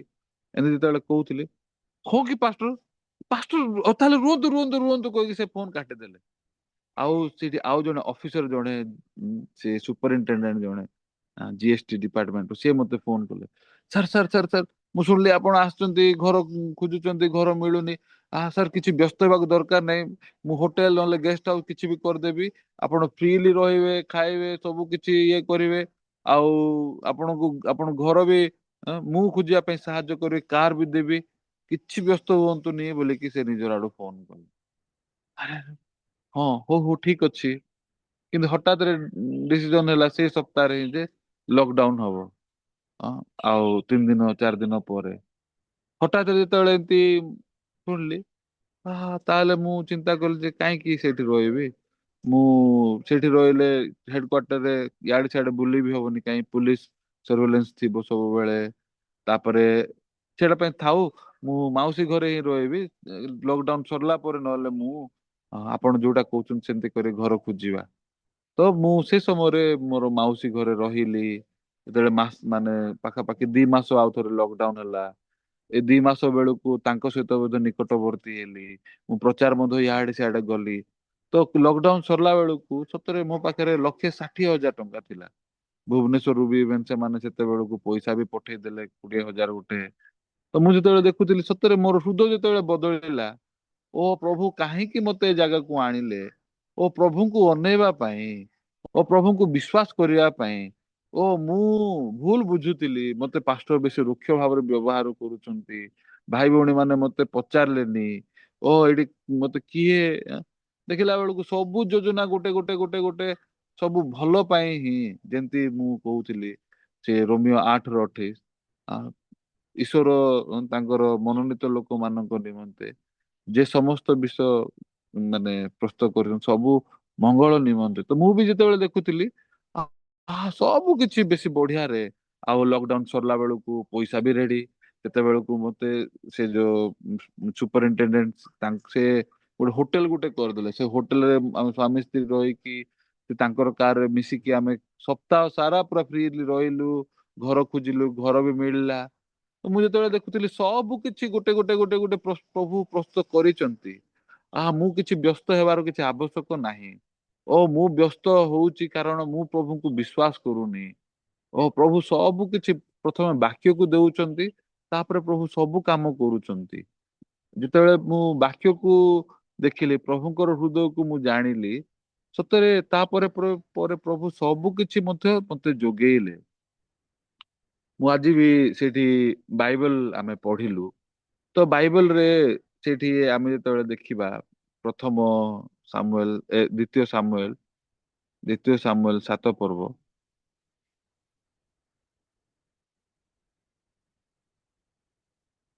ଦ୍ଵିତୀୟ ସାମୁଏଲ 7 ପର୍ବ ଏଇଠି ଯେତେବେଳେ ଆମେ ଦେଖୁଛୁ ଅନନ୍ତର ରାଜା ଆପଣା ଗୃହରେ ବାସ କରିବା ବେଳେ ଓ ସଦାପ୍ରଭୁ ତାଙ୍କର ଚତୁର୍ଦିଗ ସ୍ଥିତ ଶତ୍ରୁ ମାନଙ୍କ ଠାରୁ ତାଙ୍କୁ ବିଶ୍ରାମ ଦେଲା ଉତ୍ତାରେ ରାଜା ନାଥାନ ଭବିଷ୍ୟତ ବକ୍ତାଙ୍କୁ କହିଲେ, ଦେଖ ଏବେ ମୁଁ ଏରସ କାଷ୍ଠ ନିର୍ମିତ ଗୃହରେ ବାସ କରୁଅଛି, ମାତ୍ର ପରମେଶ୍ୱର ଓ ସିନ୍ଧୁକ ଯବନିକା ମଧ୍ୟରେ ବାସ କରୁଅଛି। ତହିଁରେ ନାଥାନ ରାଜାଙ୍କୁ କହିଲେ, ଯାଅ ତୁମ ହୃଦୟରେ ଯାହା ଅଛି ତାହା ସବୁ କର, କାରଣ ସଦାପ୍ରଭୁ ତୁମ ସଙ୍ଗରେ ଅଛନ୍ତି। ଯେତେବେଳେ ଆମେ ଏ ବାକ୍ୟକୁ ଦେଖୁଛୁ ରାଜା ସେଠି ଏବେ ଆ ଶତ୍ରୁ ମାନଙ୍କ ଠାରୁ ବିଶ୍ରାମ ନେଲେ। ଏବେ ଏଇଠି ଯଦି ଆମେ ଟିକେ ଚିନ୍ତା କରିବା ଆ ସେଠି ଦୁଇ ପ୍ରକାର ମାନେ ଯୁଦ୍ଧ ଅଛି। ଗୋଟେ ହଉଛି ଶତ୍ରୁ ମାନେ ମୋ ପଛରେ ଦୌଡୁଛନ୍ତି। ଏବେ ଆମେ ଯେତେବେଳେ ଦେଖିବା ତାହେଲେ ଦାଉଦ ସେଠି ଅଭିଷିକ୍ତ ହେବା ପରଠାରୁ ହିଁ ସେଠି ରାଜା ସାଉଲ ତାଙ୍କ ପଛରେ ଦୌଡେଇଲେ ତାଙ୍କର ଜୀବନକୁ ନେବା ପାଇଁ। ସେ ପାଖାପାଖି ସେମିତି ହିଁ 13 ବର୍ଷ କାଳ ଦୌଡା ଦୌଡି ଦୌଡା ଦୌଡି ଖାଲି କଲେ। ତାପରେ ହଠାତ୍ ରାଜା ହେଲେ, କିନ୍ତୁ ସେଠି ଅନେକ ଗୁଡେ କଲେଷ୍ଟିୟ ମାନେ ଥିଲେ ଯୋଉମାନେ କି ତାଙ୍କ ବିରୁଦ୍ଧରେ ଥିଲେ, ସବୁବେଳେ ଆଟାକ କରୁଥିଲେ। ଆଉ ଏଇ ପ୍ରକାର ଭାବରେ ଶତ୍ରୁ ମାନେ ଚାରିପଟେ ସବୁବେଳେ ଥିଲେ। ସେଥିପାଇଁ ସେ ନିଜକୁ ସୁରକ୍ଷା କରିବା ପାଇଁ ସବୁବେଳେ ଦୌଡିଲେ। ତ ଏଇ ପ୍ରକାର ଭାବରେ ଆକ୍ଚୁଆଲି ଶେଷରେ ଏମିତି ସମୟ ଆସିଲା ଯେତେବେଳକୁ କି ଆ ତାଙ୍କୁ ଏଇଠି ଯେତେବେଳେ ଆମେ ଦେଖୁଛୁ ବିଶ୍ରାମ ମିଳିଲା ଶତ୍ରୁ ମାନଙ୍କ ଠାରୁ। ଆଉ ମୁଁ ଯଦି ମୋର କହିବି ଅନୁଗୁଳରେ ରହିଲା ବେଳକୁ ପ୍ରଭୁ ସେଠି ଆ, ମାନେ ଗୋଟେ ଗୋଟେ କଷ୍ଟକର ସମୟ ଯାକ ଥିଲା ଯେ ଘର ମିଳିବାଟା କେମିତି କଷ୍ଟ ଥିଲା। ଗୋଟେ ଗୋଟେ ଘର କେମିତି ଯେହେତୁ କି ଉପାସନା କଲେ ସେମାନଙ୍କୁ ପସନ୍ଦ ନଥିଲା। ସେମାନେ କହୁଥିଲେ ଏଠୁ ପଳେଇ ଯାଅ, ଏଠି ଯେମିତି କରିହବନି କରି ଘର ଦଉନଥିଲେ, ଘଉଡି ଦଉଥିଲେ। ଏଇ ପ୍ରକାର ଭାବରେ ବହୁତ ଗୁଡେ ସମସ୍ୟା କଷ୍ଟକର ବିଷୟ ମଧ୍ୟ ସମ୍ମୁଖୀନ ହଉଥିଲି। କିନ୍ତୁ ସେତେବେଳକୁ ଅ ହଠାତରେ ମୋର ଟ୍ରାନ୍ସଫର ପାରଳାଖେମୁଣ୍ଡିକୁ ହେଲା। ଆଉ ପାରଳାଖେମୁଣ୍ଡିରେ ଯେତେବେଳେ ମୁଁ ରହିବାକୁ ଆରମ୍ଭ କଲି, ତା ପୂର୍ବରୁ ଯେତେବେଳେ ମୁଁ ଅନୁଗୁଳରେ ଦେଖୁଥିଲି, ଅନୁଗୁଳରେ ଇଭେନ ଗୋଟେ ମାନେ ଦିନ ଖାଇବା ପାଇଁ ମଧ୍ୟ ମତେ ପ୍ରଭୁଙ୍କୁ ଅନେଇବାକୁ ପଡୁଥିଲା। ଆଉ କେମିତି ସମସ୍ତ ବିଷୟକୁ ପ୍ରଭୁ ଗୋଟେ ଗୋଟେ ବିଷୟକୁ ପ୍ରଭୁ ଯୋଗଉଥିଲେ, ଏ ବିଷୟକୁ ମୁଁ ଦେଖୁଥିଲି। ଆଉ ସତରେ ଏମିତି ବି ସମୟ ଥିଲା ଯେତେବେଳେ କି ଆମର ମିଶନ ଷ୍ଟୁଡେଣ୍ଟ ମାନେ ଥିଲେ, ଖାଇବାକୁ ନାହିଁ। ମୁଁ କହିଲି ଦେଖ ଆମେ ପ୍ରଭୁଙ୍କୁ ମାଗିବା, ପ୍ରଭୁ ଦେଲେ ଆମେ ଖାଇବା, ନହେଲେ ନାହିଁ। ଏମିତି ହେଇକି ଆମେ 2 ଦିନ ଖଣ୍ଡେ ଆମେ ଯେତେବେଳେ ନଥିଲା ଆମେ ଉପବାସ କରିକି ମଧ୍ୟ ଆମେ ରହିଛୁ। ଏମିତି ବି ସମୟ ଥିଲା ଆକ୍ଚୁଆଲି। କିନ୍ତୁ ଯେତେବେଳକୁ ମୁଁ ହଠାତରେ ଆ ଅନୁଗୁଳରୁ ପାରଳାଖେମୁଣ୍ଡିକୁ ଆସିଲି, ପାରଳାଖେମୁଣ୍ଡିରେ ମୁଁ ଯେତେବେଳେ ଦେଖିଲି ଆରେ ସବୁ ଚର୍ଚ୍ଚ ବିଲ୍ଡିଂ ହେଇସାରିଛି, ଘର ବି ହେଇସାରିଛି, ରୁମ ବି ଅଛି, ପିଇବା ପାଇଁ ବି କିଛି ଅସୁବିଧା ନାହିଁ। ସତରେ ଅନୁଗୁଳ ଆଉ ଏଇଟା ଦେଖିଲେ ପୁରା ଅଲଗା।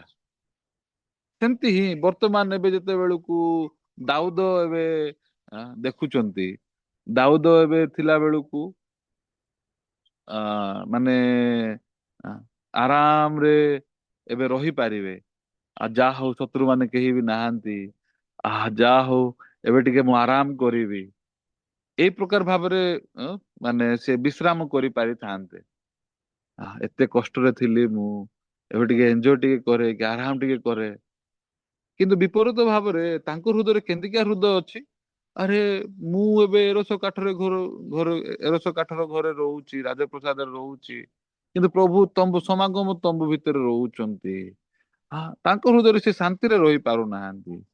ମୁଁ ବି ଯେତେବେଳକୁ ଅନୁଗୁଳରୁ ପାରଳାଖେମୁଣ୍ଡି ଆସିଲି, ସେଥିରେ ପାରଳାଖେମୁଣ୍ଡିରେ ରହିଲା ବେଳକୁ ମୁଁ ହଠାତରେ ଚିନ୍ତା କଲି ମୁଁ କେତେ କଷ୍ଟରେ ରହୁଥିଲି, କେତେ ମୁଁ ମାନେ ସମସ୍ୟା ଯାକ ଥିଲା। କିନ୍ତୁ ଆଉ ଗୋଟେ ପଟେ ଯେତେବେଳେ ମୁଁ ଅଲଗା ଚର୍ଚ୍ଚ ଯାକ ଦେଖୁଛି, ମୁମ୍ବାଇରେ ତାଙ୍କର ଘର ଭଡା ପାଖାପାଖି 1.5 ଲକ୍ଷ, ତାଙ୍କର ଇଲେକ୍ଟ୍ରିକ ବିଲ୍ ସେମିତି 30,000। ତାପରେ ମୁଁ ଦିଲ୍ଲୀ ଦେଖିଲେ, ଦିଲ୍ଲୀରେ ମଧ୍ୟ ସେମିତି। ମାନେ ସେମାନେ ଇଭେନ ଘର ଭଡା ଦେବା ପାଇଁ ପୁରା ଷ୍ଟ୍ରଗଲ, ମାନେ ବହୁତ କଷ୍ଟ କରୁଛନ୍ତି। ଯୁଆଡେ ବି ଗଲେ, ଆପଣ ବେଙ୍ଗାଲୋର ଗଲେ ବି ସବୁଆଡେ ବେଶୀ କଷ୍ଟ ଆକ୍ଚୁଆଲି। କିନ୍ତୁ ମୁଁ ଗୋଟେ ଚର୍ଚ୍ଚ ବିଲ୍ଡିଂ ମତେ ମିଳିଛି, ମତେ ଆରାମରେ ରହିବାକୁ ପଡୁଛି। ତାହେଲେ ମୁଁ ଆରାମରେ ରହିବି କି? ମୁଁ ଏଇ ପ୍ରକାର ଭାବରେ ଚିନ୍ତା କରିବାକୁ ଆରମ୍ଭ କଲି। ଏଠି କିଛି କଷ୍ଟ ନାହିଁ, କିଛି ଇଏ ନାହିଁ। ତାହେଲେ ମୁଁ ଏମିତି ହିଁ ଆରାମରେ, ମତେ ମାସକୁ କେତିକି ଟଙ୍କା ମିଳୁଛି, ଏତିକି ଏତିକି ଏତିକି, ମୁଁ ଏମିତି ଆରାମରେ ରହିବି କି? ସେଥିପାଇଁ ନାଇଁକି ମୋର ହୃଦୟରେ ମୁଁ ଚିନ୍ତା କରିବାକୁ ଆରମ୍ଭ କଲି, ମୁଁ ଯଦି ଏମିତି ରହୁଛି ଖାଲିରେ, ତାହେଲେ ଏଇଟା ହଉଛି ପାପ। ସତରେ ଏଇଠି ଦାଉଦ ଯେତେବେଳେ ଚିନ୍ତା କରୁଛନ୍ତି, ମୁଁ ଯଦି 1300 କାଠରେ ରହୁଛି, ଘରେ ରହୁଛି, ଆଉ ପ୍ରଭୁ ଯଦି ଯବନିକା ମଧ୍ୟରେ ରହୁଛନ୍ତି, ମାନେ ଅ ତମ୍ବୁ ଭିତରେ ରହୁଛନ୍ତି, ତାହେଲେ ଏଇଟା କେମିତିକା ହୃଦୟ? ହଁ, ମୁଁ କେମିତି ଶାନ୍ତିରେ ରହିପାରିବି? ସେଥିପାଇଁ ନେଇକି ଦାଉଦ କେବେ ହେଲେ ବି ଆରାମରେ ରହିକି ଖୁସି ହେଇ ପାରୁନାହାନ୍ତି। ସେ ଈଶ୍ୱରଙ୍କର ଇଚ୍ଛା କଣ ଜାଣିବା ପାଇଁ ନେଇକି, ଆଉ ସେ ନାଥାନ ଭବିଷ୍ୟତ ବକ୍ତାକୁ ଡାକୁଛନ୍ତି, ତାଙ୍କୁ କହୁଛନ୍ତି।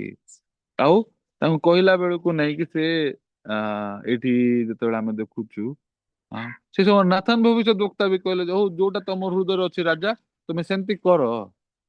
କିନ୍ତୁ ହଠାତରେ ସେଦିନ ରାତିରେ ପରମେଶ୍ୱର ପୁଣି ଥରେ ନାଥାନ ଭବିଷ୍ୟତ ବକ୍ତାଙ୍କୁ କହୁଛନ୍ତି, ତୁମେ ମୋର ଦାସକୁ ଏମିତି ଏମିତି କୁହ। ଆଉ କଣ? ଓ ପ୍ରକୃତରେ ମୁଁ କେବେ କହିଛି କି ମୋ ପାଇଁ ଘର ନିର୍ମାଣ କର? ମୁଁ କେବେ କହିଛି କି ତମକୁ ମୋ ପାଇଁ ଏମିତି ଏମିତି କାହିଁକି ବନେଇନ ବୋଲିକି? ମୁଁ କେବେ ବି କହିନି। ମିଶର ଦେଶରୁ ଯଦି ମୁଁ ବାହାରିକିରି ଆସିଲି, କାହିଁକି ମିଶର ଦେଶ କହୁଛି, ଇସ୍ରାଏଲ ମରୁ ପ୍ରାନ୍ତରରେ ସେଠି ସମାଗମ ଆରମ୍ଭ ହେଲା। ଆଉ ଏବେ ପର୍ଯ୍ୟନ୍ତ ମୁଁ କେବେ କହିଲି କି? ମୁଁ କେବେ ବି କହେନି। କିନ୍ତୁ ମୋର ଦାସ ଏମିତି ପ୍ରଭୁ ବେଶୀ ଖୁସି ହଉଛନ୍ତି ଯେହେତୁ କି ସେ ତାଙ୍କ ପାଇଁ ଚିନ୍ତା କରୁଛନ୍ତି, ତାଙ୍କ ପାଇଁ ଭାବୁଛନ୍ତି। ସତରେ ଯେତେବେଳକୁ ଦାଉଦଙ୍କ ପାଖରେ ଏଇ ପ୍ରକାର ହୃଦୟ ଅଛି, କେହି ବି ଯେହେତୁ କି ଏଇ ପ୍ରକାର ଚିନ୍ତା କରିନାହାନ୍ତି, ଦାଉଦ ଚିନ୍ତା କରୁଛନ୍ତି, ପ୍ରଭୁ ବି ବେଶୀ ଖୁସି ଅଛନ୍ତି। ଆଉ ଏଇ ପ୍ରକାର ଭାବରେ ଆକ୍ଚୁଆଲି ସେଠି ଦାଉଦ ଦାଉଦଙ୍କୁ ପରମେଶ୍ୱର କହିଲେ ଯେ ଆ ତୁମେ ତମ ଦ୍ଵାରା ତ ନାହିଁ, କାହିଁକି ତୁମେ ବହୁତ ଗୁଡେ ରକ୍ତକୁ ବୋହେଇଛ, କିନ୍ତୁ ତମର ପୁଅ ସହିତ ମୁଁ ନିତ୍ୟ ସ୍ଥାୟୀ ମାନେ ନିୟମ ସ୍ଥାପନ କରିବି।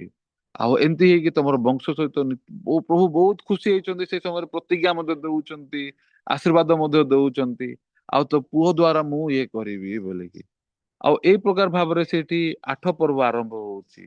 8 ପର୍ବ ବର୍ତ୍ତମାନ ଦାଉଦ ଏବେ ଏଇ ପ୍ରକାର ଜୀବନ ଆରମ୍ଭ କରୁଛନ୍ତି, ଯୋଉଠି କି ସେ ଏବେ ନିଜେ ଆରାମରେ ରହୁନାହାନ୍ତି, ବରଂ ସେ ଯୁଦ୍ଧ ଲଢୁଛନ୍ତି। କାହିଁକି ଯୁଦ୍ଧ ଲଢୁଛନ୍ତି? ଯେମିତି କିି ସେ ବର୍ତ୍ତମାନ ମନ୍ଦିର ନିର୍ମାଣ କରିବା ପାଇଁ ଯାହା ବି ଆବଶ୍ୟକ ସେଇଟାକୁ ପ୍ରସ୍ତୁତ କରିପାରିବେ। ଓ ମନ୍ଦିର ନିର୍ମାଣ ପାଇଁ ବହୁତ ଗୁଡେ ବିଷୟ ଦରକାର ଅଛି। ଆଉ ଯଦି ମୁଁ ପ୍ରସ୍ତୁତ କରିବିନି ତାହେଲେ କେମିତି? ସେଟା ପାଇଁ ସେ ମୁହୂର୍ତ୍ତରୁ ସେ ଯୁଦ୍ଧ କରିବାକୁ ଆରମ୍ଭ କଲେ। ପୂର୍ବରୁ ସେ ନିଜକୁ ସୁରକ୍ଷା କରିବା ପାଇଁ ସେ ଲଢୁଥିଲେ, କିନ୍ତୁ ବର୍ତ୍ତମାନ ସେ ଅନ୍ୟମାନଙ୍କ ଠାରୁ ଟ୍ୟାକ୍ସ ପାଇବେ, ଆ, ମୂଲ୍ୟବାନ ବିଷୟ ଯାକ ପାଇବେ, ଯୋଉଟା କି ମନ୍ଦିର ନିର୍ମାଣ ପାଇଁ ବ୍ୟବହାର ହବ। ସେଥିପାଇଁ ସେ ବର୍ତ୍ତମାନ ଯୁଦ୍ଧ ଲଢୁଛନ୍ତି। କାହିଁକି? ବର୍ତ୍ତମାନ ପରମେଶ୍ୱର ଏବେ ତାଙ୍କର ଇଚ୍ଛାକୁ ପ୍ରକାଶ କଲେ। ଯେତେବେଳେ ସତରେ ସେ ଇଚ୍ଛାକୁ ଜାଣିଲେ, ଆଉ ଇଚ୍ଛାକୁ ଜାଣିକି ଯେତେବେଳେ ସେ ଲଢୁଛନ୍ତି, ପ୍ରଭୁ ବି ତାଙ୍କୁ ସାହାଯ୍ୟ କରୁଛନ୍ତି। ଏ ବିଷୟକୁ ଆମେ ଦେଖିପାରିବା। ଆମେ ଯଦି ଦେଖିବା କହିଲେ ଦ୍ଵିତୀୟ ସାମୁଏଲ 8 ପର୍ବର 1 ପଦରୁ ଯଦି ଆପଣ ଦେଖିବେ, ସେଠି ଜଣ ଜଣକୁ ସେ ବଧ କରୁଛନ୍ତି, ପରାସ୍ତ କରୁଛନ୍ତି, ଆଉ ସେ ନିଜର କରୁଛନ୍ତି, ଆଉ ସେମାନେ ଦର୍ଶନୀ ଆଣୁଛନ୍ତି, ସେମାନେ ମାନେ ଟ୍ୟାକ୍ସ ଯାକ ଆଣୁଛନ୍ତି। ଆଉ ଏଇ ପ୍ରକାର ଭାବରେ ସେ ବର୍ତ୍ତମାନ ଈଶ୍ୱରଙ୍କ ମନ୍ଦିର ନିର୍ମାଣ କରିବା ପାଇଁ ନାଇଁକି ଅ, ମାନେ ସବୁ କିଛି ସେ ମାନେ ଈଶ୍ୱରଙ୍କ ମନ୍ଦିର ନିର୍ମାଣ କରିବା ପାଇଁ ସେ ପ୍ରସ୍ତୁତ ହଉଛନ୍ତି। ସତରେ ଯେତେବେଳେ ଆମେ 6 ପଦ ଦେଖିବା, 6 ପଦରେ କେମିତି ଲେଖା ହେଇଛି, ତହୁ ଦାଉଦ ଦମେଶକର ଅରାମ ଦେଶରେ ପ୍ରହରୀ ଦଳ ସ୍ଥାପନ କଲେ। ପୁଣି ଅରାମୀୟ ଲୋକମାନେ ଦାଉଦଙ୍କର ଦାସ ହୋଇ ଦର୍ଶନୀ ଆଣିଲେ। ଏହି ପ୍ରକାରେ ଦାଉଦ ଯେଉଁଆଡେ ଗଲେ ସଦାପ୍ରଭୁ ତାଙ୍କୁ ଜୟ ଦାନ କଲେ। ତ ବାଇବଲ ଏଠି କେମିତି ଲେଖା ହେଇଛି? ସଦାପ୍ରଭୁ ଯୁଆଡେ ବି ଗଲେ ସଦାପ୍ରଭୁ ତାଙ୍କୁ ଜୟ ପ୍ରଦାନ କଲେ। କାହିଁକି? ଓ ବର୍ତ୍ତମାନ ସେ ଯୋଉ ଯୁଦ୍ଧ ଲଢୁଛନ୍ତି, ସେ ତାଙ୍କର ନିଜର ପାଇଁ ଲଢୁ ନାହାନ୍ତି। ବର୍ତ୍ତମାନ ସେ ସଦାପ୍ରଭୁଙ୍କର ମନ୍ଦିର ନିମନ୍ତେ ଲଢୁଛନ୍ତି। ସେଥିପାଇଁ ସଦାପ୍ରଭୁ ବି ତାଙ୍କୁ ସାହାଯ୍ୟ କରିବାକୁ ବାଧ୍ୟ। ଆଉ ସଦାପ୍ରଭୁ ଯଦି ସାହାଯ୍ୟ କରିବନି, କିଏ ସାହାଯ୍ୟ କରିବ? କାହିଁକି? ସେ ନିଜ ପାଇଁ ଲଢୁ ନାହାନ୍ତି। ଆଉ ବାଇବଲ ବି ଯେତେବେଳେ ଆମେ ଦେଖୁଛୁ, ସେ ଯୁଆଡେ ବି ଗଲେ ଆଁ, ମାନେ ସଦାପ୍ରଭୁ ତାଙ୍କୁ ଜୟ ଦାନ କଲେ, ଏମିତି ଲେଖା ହେଇଛି। ସତରେ ମୁଁ ବି ଯେତେବେଳକୁ ତାପରେ ପରେ ପାରଳାଖ ସାମୁଦ୍ରରେ ରହିବାକୁ ଆରମ୍ଭ କଲି, ମୋର ହୃଦୟରେ ବି ମୁଁ ଚିନ୍ତା କଲି, ମୁଁ ଏ ଜାଗାରେ ଆରାମରେ ରହିକି ବାଇବଲ ସେମିନାର ଖାଲି ପ୍ରଚାର ଏମିତି ଖାଲି କରିବା ଦରକାର ନା, ଗୋଟେ ଗୋଟେ ବୋଝଗ୍ରସ୍ତ କାମକୁ କରିବା ଦରକାର। ଓ ମଣ୍ଡଳୀ ମତେ କୋଉ କୋଉ କାମ କରିବାକୁ କହୁଛି, ମୁଁ ସେଇଟା କରିବା ଦରକାର ନା? କେମିତି? ମଣ୍ଡଳୀର ଇଚ୍ଛା କଣ, ପରମେଶ୍ୱରଙ୍କର ଇଚ୍ଛା କଣ ବର୍ତ୍ତମାନ? ତ ଏଇ ପ୍ରକାର ଭାବରେ ଆକ୍ଚୁଆଲି ମୁଁ ଯଦି ମୋର ମନେ ପକଉଛି, କଣ୍ଟିନ୍ୟୁସଲି ମୁଁ ଆମର ସେଇଠି ପ୍ରୋଗ୍ରାମ ଯାକ ଆମେ କରିବାକୁ ଆରମ୍ଭ କଲୁ। ଗତ ବର୍ଷ ମୋର ମନେ ଅଛି, ଆମେ ମୁଁ ଆସିବା ପରଠାରୁ ସେଠି ଡିସେମ୍ବରରେ ଆମେ ଆ କ୍ରିସମାସ କାଣ୍ଟାଟା, ତାପରେ ପରେ ୟୁଥ କ୍ୟାମ୍ପ, ଏମିତି ତାପରେ ସାଙ୍ଗେ ସାଙ୍ଗେ ଇଷ୍ଟର କାଣ୍ଟାଟା କରିବାକୁ ପଡିଲା। ଇଷ୍ଟର କାଣ୍ଟାଟା ସେଇଟା କେମିତି ନିଜେ ପ୍ରସ୍ତୁତ କରିକି ଏତେଟା ଜାଗାରେ ଗୋଟେ ଚର୍ଚ୍ଚ ଆମେ 7ଟା କାଣ୍ଟାଟା, ତାପରେ ସରୁ ସରୁ ରିଟ୍ରିଟ, ରିଟ୍ରିଟ ସରୁ ସରୁ ଡ୍ୟାନ୍ସ ଫେଷ୍ଟିଭାଲ। ଆଉ ଯେହେତୁ କି ମୁଁ ଡ୍ୟାନ୍ସ ଫେଷ୍ଟିଭାଲ ର ଇନଚାର୍ଜ, ବହୁତ ଗୁଡେ ବୋଝ ଯାକ ଅଛି।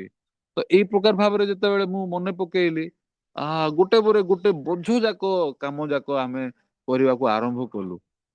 ଆଉ ତାପରେ ପରେ ସେଇଠି ରିଟ୍ରିଟ, ତାପରେ ଆଉ ଥରେ ଆମର ସେଇଠି ଆମେ ମ୍ୟୁଜିକ କନସର୍ଟ, ତାପରେ ଆମେ ଚର୍ଚ୍ଚ ବିଲ୍ଡିଂ ଚାଲୁ ତିଆରି କରିବା କହିକି, ଖାଲିରେ ରହିବାଟା ଭଲ ନାହିଁ, ଚର୍ଚ୍ଚ ବିଲ୍ଡିଂ ଆମେ ତିଆରି କଲୁ।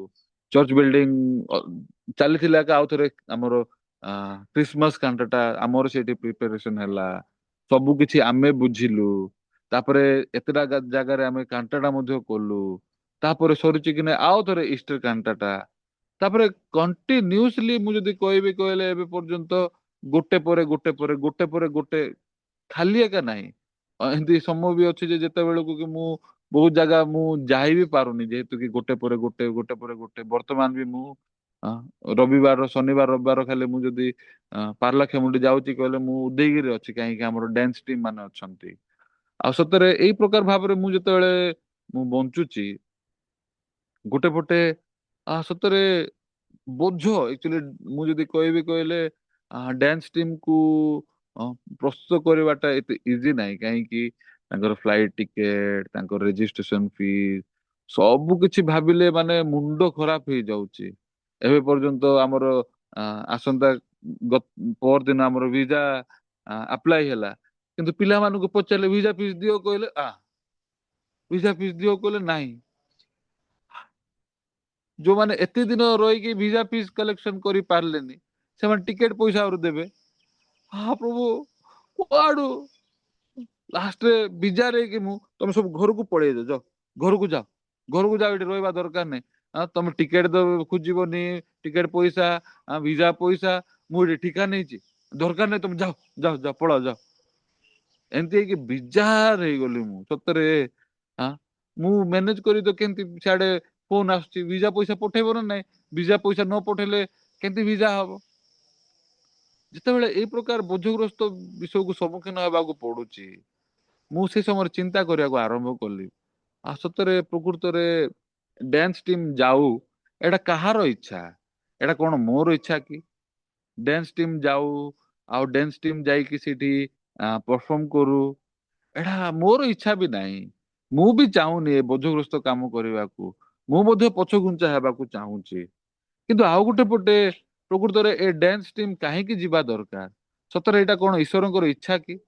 ମୁଁ ଯେତେବେଳେ ପରିସ୍ଥିତି ଦେଖୁଛି ପିଲାମାନଙ୍କର, ସତରେ ମୁଁ ବି ଅନ୍ଧକାର ହଉଛି। କାହିଁକି ଜଣ ପାଖରେ ଥିଲେ ତ ନାଇଁ ଆଉ ତାକୁ ଚିପୁଡିକି ତୁ ଦେ ଦେ ଦେ ଦେ କହିଲେ କୁଆଡୁ ବି ସେମାନେ ଆଣିବେ। ହଁ, ତମେ ଯାଅ, ଯାଅ, ଯାହା ଫେଲୋସିପ କର, ଯାହା କଲେ ବି।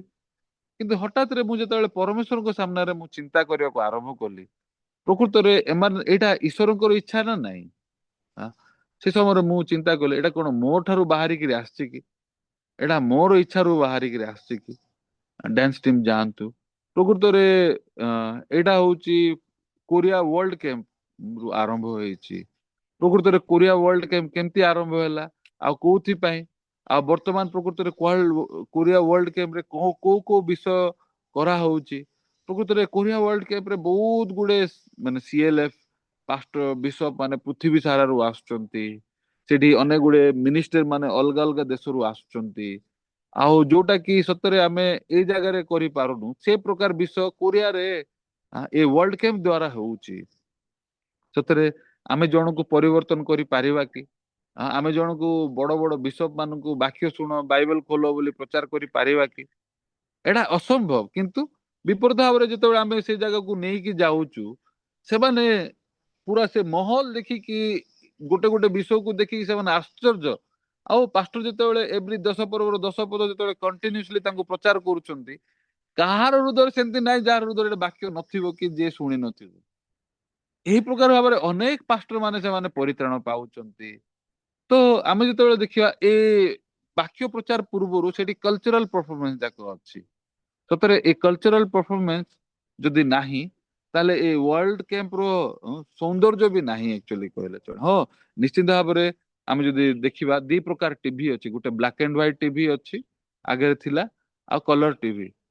ହଁ, ବ୍ଲାକ୍ ଆଣ୍ଡ ହ୍ୱାଇଟ ଟିଭିରେ ମଧ୍ୟ ସେ ମାରୁଥିବ, ବ୍ଲାକ୍ ଆଣ୍ଡ ହ୍ୱାଇଟ ଟିଭିରେ ମଧ୍ୟ ଗୀତ ବାଜୁଥିବ। କିନ୍ତୁ କଲର ଟିଭି ଯେତେବେଳେ ଆସିଲା, କଲର ଟିଭିରେ ଯେମିତି ସୁନ୍ଦର ଦେଖାଯିବ, ବ୍ଲାକ୍ ଆଣ୍ଡ ହ୍ୱାଇଟ ଟିଭିରେ ଯେମିତି ଦେଖାଯିବ, ହଁ ସମାନ ଜିନିଷ, କିନ୍ତୁ ଦେଖିବାର ଯୋଉ ସୌନ୍ଦର୍ଯ୍ୟ ଅଲଗା, ମଜା ଅଲଗା। ସେମିତି ୱାର୍ଲଡ କ୍ୟାମ୍ପରେ ଖାଲି ସୁସମାଚାର ପ୍ରଚାର, ବିନା ଗ୍ରେସିୟସ ସ୍କୋୟାର, ବିନା ଏ ଯୋଉ କଲଚରାଲ ଫେଷ୍ଟିଭାଲ, ବିନା କଲର ସେମିତି କହିଲେ ଚଳେ। ସେଥିପାଇଁ ନେଇକି କଲଚରାଲ ପ୍ରୋଗ୍ରାମ ନିତାନ୍ତ ଆବଶ୍ୟକ। ସେଥିପାଇଁ ପାଷ୍ଟର ପାର୍କ ଅଲଗା ଅଲଗା ଦେଶରୁ ମଧ୍ୟ କଲଚରାଲ ଟିମକୁ ଆସିକି ପରଫରମେନ୍ସ କରିବା ପାଇଁ ମଧ୍ୟ କହିଲେ। ତ ଏଇ ପ୍ରକାର ଭାବରେ ଆକ୍ଚୁଆଲି ଏ କଲଚରାଲ ଡ୍ୟାନ୍ସ ଟିମ୍ ଆରମ୍ଭ ହେଲା। ଯେମିତି କି ଅନେକ ଲୋକମାନଙ୍କୁ ସୁସମାଚାର ପ୍ରଚାର କରାହବ। ଓ ସେଥିପାଇଁ ଏଇଟା ଆମର ଇଚ୍ଛାରୁ ବାହାରିକିରି ଆସିନି, ଏଇଟା ପାଷ୍ଟର ପାର୍କର ହୃଦୟରୁ ବାହାରିକିରି ଆସିଛି। ହଁ, ଗୋଟେ ପଟେ ଏବେ ଟିକେ ଚିନ୍ତା କରନ୍ତୁ, ଡ୍ୟାନ୍ସ ଟିମ ରେ ପିଲାମାନେ ଯାଆନ୍ତୁ, ଏଇଟା କାହାର ଇଚ୍ଛା? ଏଇଟା ସତରେ ଏଇଟା କଣ ମୋର ଇଚ୍ଛା କି? ପିଲାମାନଙ୍କୁ ପଚାରିଲେ ମଧ୍ୟ ପିଲାମାନେ ବି ବାହାରୁ ନାହାନ୍ତି, କାହିଁକି? ଟଙ୍କା ଖର୍ଚ୍ଚ ହଉଛି। ବାପା ମା ବି ଯେତେବେଳେ ଭାବୁଛନ୍ତି କହିଲେ ଏତେ ଟଙ୍କା ଖର୍ଚ୍ଚ ହବ, ନାଇଁ ନାଇଁ ନାଇଁ ନାଇଁ ନାଇଁ ନାଇଁ, ନାଇଁ ଯିବାକୁ ଚାହୁଁନୁ।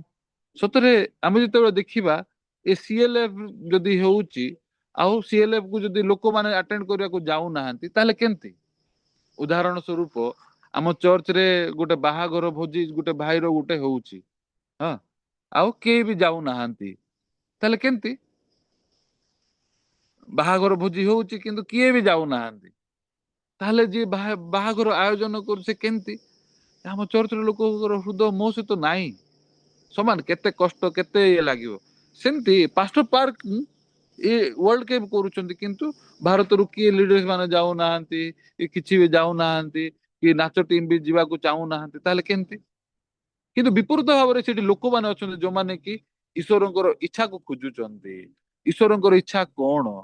ପ୍ରକୃତରେ ୱାର୍ଲଡ କେମ୍ପ କୁ ଭାଇ ଭଉଣୀ ମାନେ ଯାଆନ୍ତୁ, ୱାର୍ଲଡ କେମ୍ପ କୁ ଆମର ଡ୍ୟାନ୍ସ ଟିମ୍ ଯାଉ। ଏଇ ପ୍ରକାର ଭାବରେ ଲିଡର୍ସ ମାନେ ଅଛନ୍ତି ଯୋଉମାନେ କି କାମ କରୁଛନ୍ତି, ପାଷ୍ଟର ମାନେ ଅଛନ୍ତି ଯୋଉମାନେ କାମ କରୁଛନ୍ତି। ଓ ଏଇଟା ଆମର ଇଚ୍ଛା ବୋଲି କି ନାହିଁ, ଏଇଟା ପରମେଶ୍ୱରଙ୍କର ଇଚ୍ଛା। ଓ ୱାର୍ଲଡଲି ପାଷ୍ଟର ମାନେ ଯାଆନ୍ତୁ, ଏମିତି ଯାଆନ୍ତୁ। ଯଦି ଲୋକମାନେ ଯଦି କିଏ ଯଦି ଚିନ୍ତା କରିବନି, କିଏ ଏତେ ବୋଝଗ୍ରସ୍ତ ହେଇକି ଯିବ, ଦରକାର ନାହିଁ, ତାହେଲେ ସତରେ ଆମେ କେମିତି ସୁସମାଚାର କାର୍ଯ୍ୟକୁ ଆଗକୁ ବଢେଇ ପାରିବା? ଯୋଉ କାମ ଆମେ କରିପାରୁନୁ ସେ କାମ ଏ ସିଏଲଏ ବା ୱାର୍ଲଡ କେମ୍ପ କରୁଛି। ଓ କାଣ୍ଟାଟା ମଧ୍ୟ ଆମକୁ ପସନ୍ଦ ନାହିଁ, ବୋଝଗ୍ରସ୍ତ ଲାଗୁଛି, କିନ୍ତୁ ଯୋଉ କାମ ଆମେ ନିଜେ କରିପାରୁନୁ ସେ କାମ କାଣ୍ଟାଟା ଦ୍ଵାରା ବୋଝଗ୍ରସ୍ତ କାର୍ଯ୍ୟ ଦ୍ଵାରା ପ୍ରଭୁ କରୁଛନ୍ତି। ତାଙ୍କ ହୃଦୟ ଖୋଲୁଛି, ସେ ଜାଗାରେ ଆମେ ଅଲଗା କାମ ଯାକ ମଧ୍ୟ କରିପାରୁଛୁ।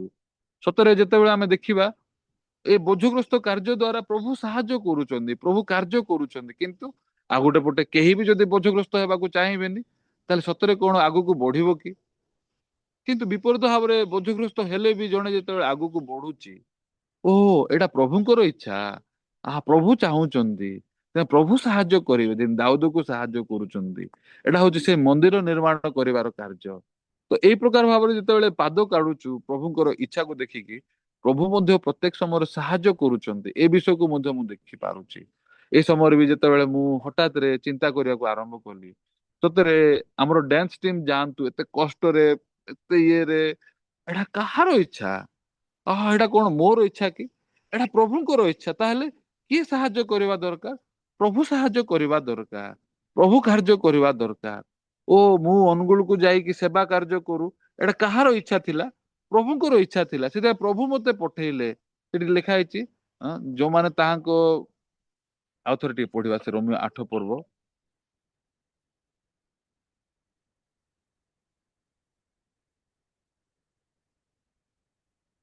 8 ପର୍ବ 28 ପଦ। ଯେଉଁମାନେ ଈଶ୍ୱରଙ୍କୁ ପ୍ରେମ କରନ୍ତି, ଯେଉଁମାନେ ତାହାଙ୍କ ସଂକଳ୍ପ ଅନୁସାରେ ଆହୁତ ହୋଇଅଛନ୍ତି, ଈଶ୍ୱର ଯେ ସମସ୍ତ ବିଷୟରେ ସେମାନଙ୍କର ମଙ୍ଗଳ ସାଧନ କରନ୍ତି, ଏହା ଆମେ ମାନେ ଜାଣୁ। ସତରେ ପ୍ରଭୁ ସବୁ ଜିନିଷରେ ତାଙ୍କର ଆହ୍ୱାନକାରୀ ମାନଙ୍କର ମଙ୍ଗଳ ସାଧନ କରନ୍ତି। ତ ମୋର ହୃଦୟରେ ବି ଯଦି ମୁଁ ଟିକେ ଚିନ୍ତା କରିବି, ସତରେ ପ୍ରଭୁ ମୁଁ ମୋର ଇଚ୍ଛା ପାଇଁ କରୁଛି ନା ଏଇଟା ପ୍ରଭୁଙ୍କର ଇଚ୍ଛା?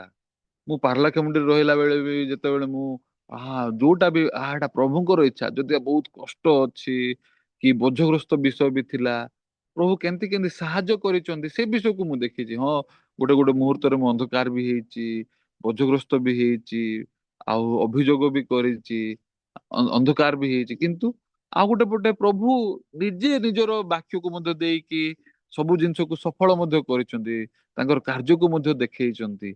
ଓହୋ, ଯେତେବେଳେ ପ୍ରଭୁଙ୍କର ଇଚ୍ଛା ପ୍ରଭୁ ନିଜେ କାମ କରିଛନ୍ତି। ଏ ସମୟରେ ବି ଏ ଡ୍ୟାନ୍ସ ଟିମ୍ ଯାଉ ବୋଲିକି, ଏଟା କାହାର ଇଚ୍ଛା? ପ୍ରଭୁଙ୍କର ଇଚ୍ଛା। ଏଇଟା ପାଷ୍ଟର ପାର୍କ ଠାରୁ ବାହାରିକିରି ଆସିଛି।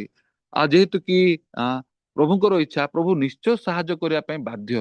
ସେଟା ପାଇଁ ନାଇଁ କି ମୋର ହୃଦୟରେ ବି ବେଶୀ ଖୁସି ଆନନ୍ଦ ମଧ୍ୟ ଆସିଲା। ଆଉ ଯେତେବେଳକୁ ମୁଁ ସେଠି ଆଉ ଗୋଟେ ବାକ୍ୟ ଗୋଟେ ମୁଁ ପାଇଲି, ଯୋଉ ବାକ୍ୟରେ ଆଉ ଟିକେ ମୋର ହୃଦୟରେ ସାହସ ଆସିଲା, ସେଟା ହଉଛି ପ୍ରଥମ ବଂଶାବଳୀ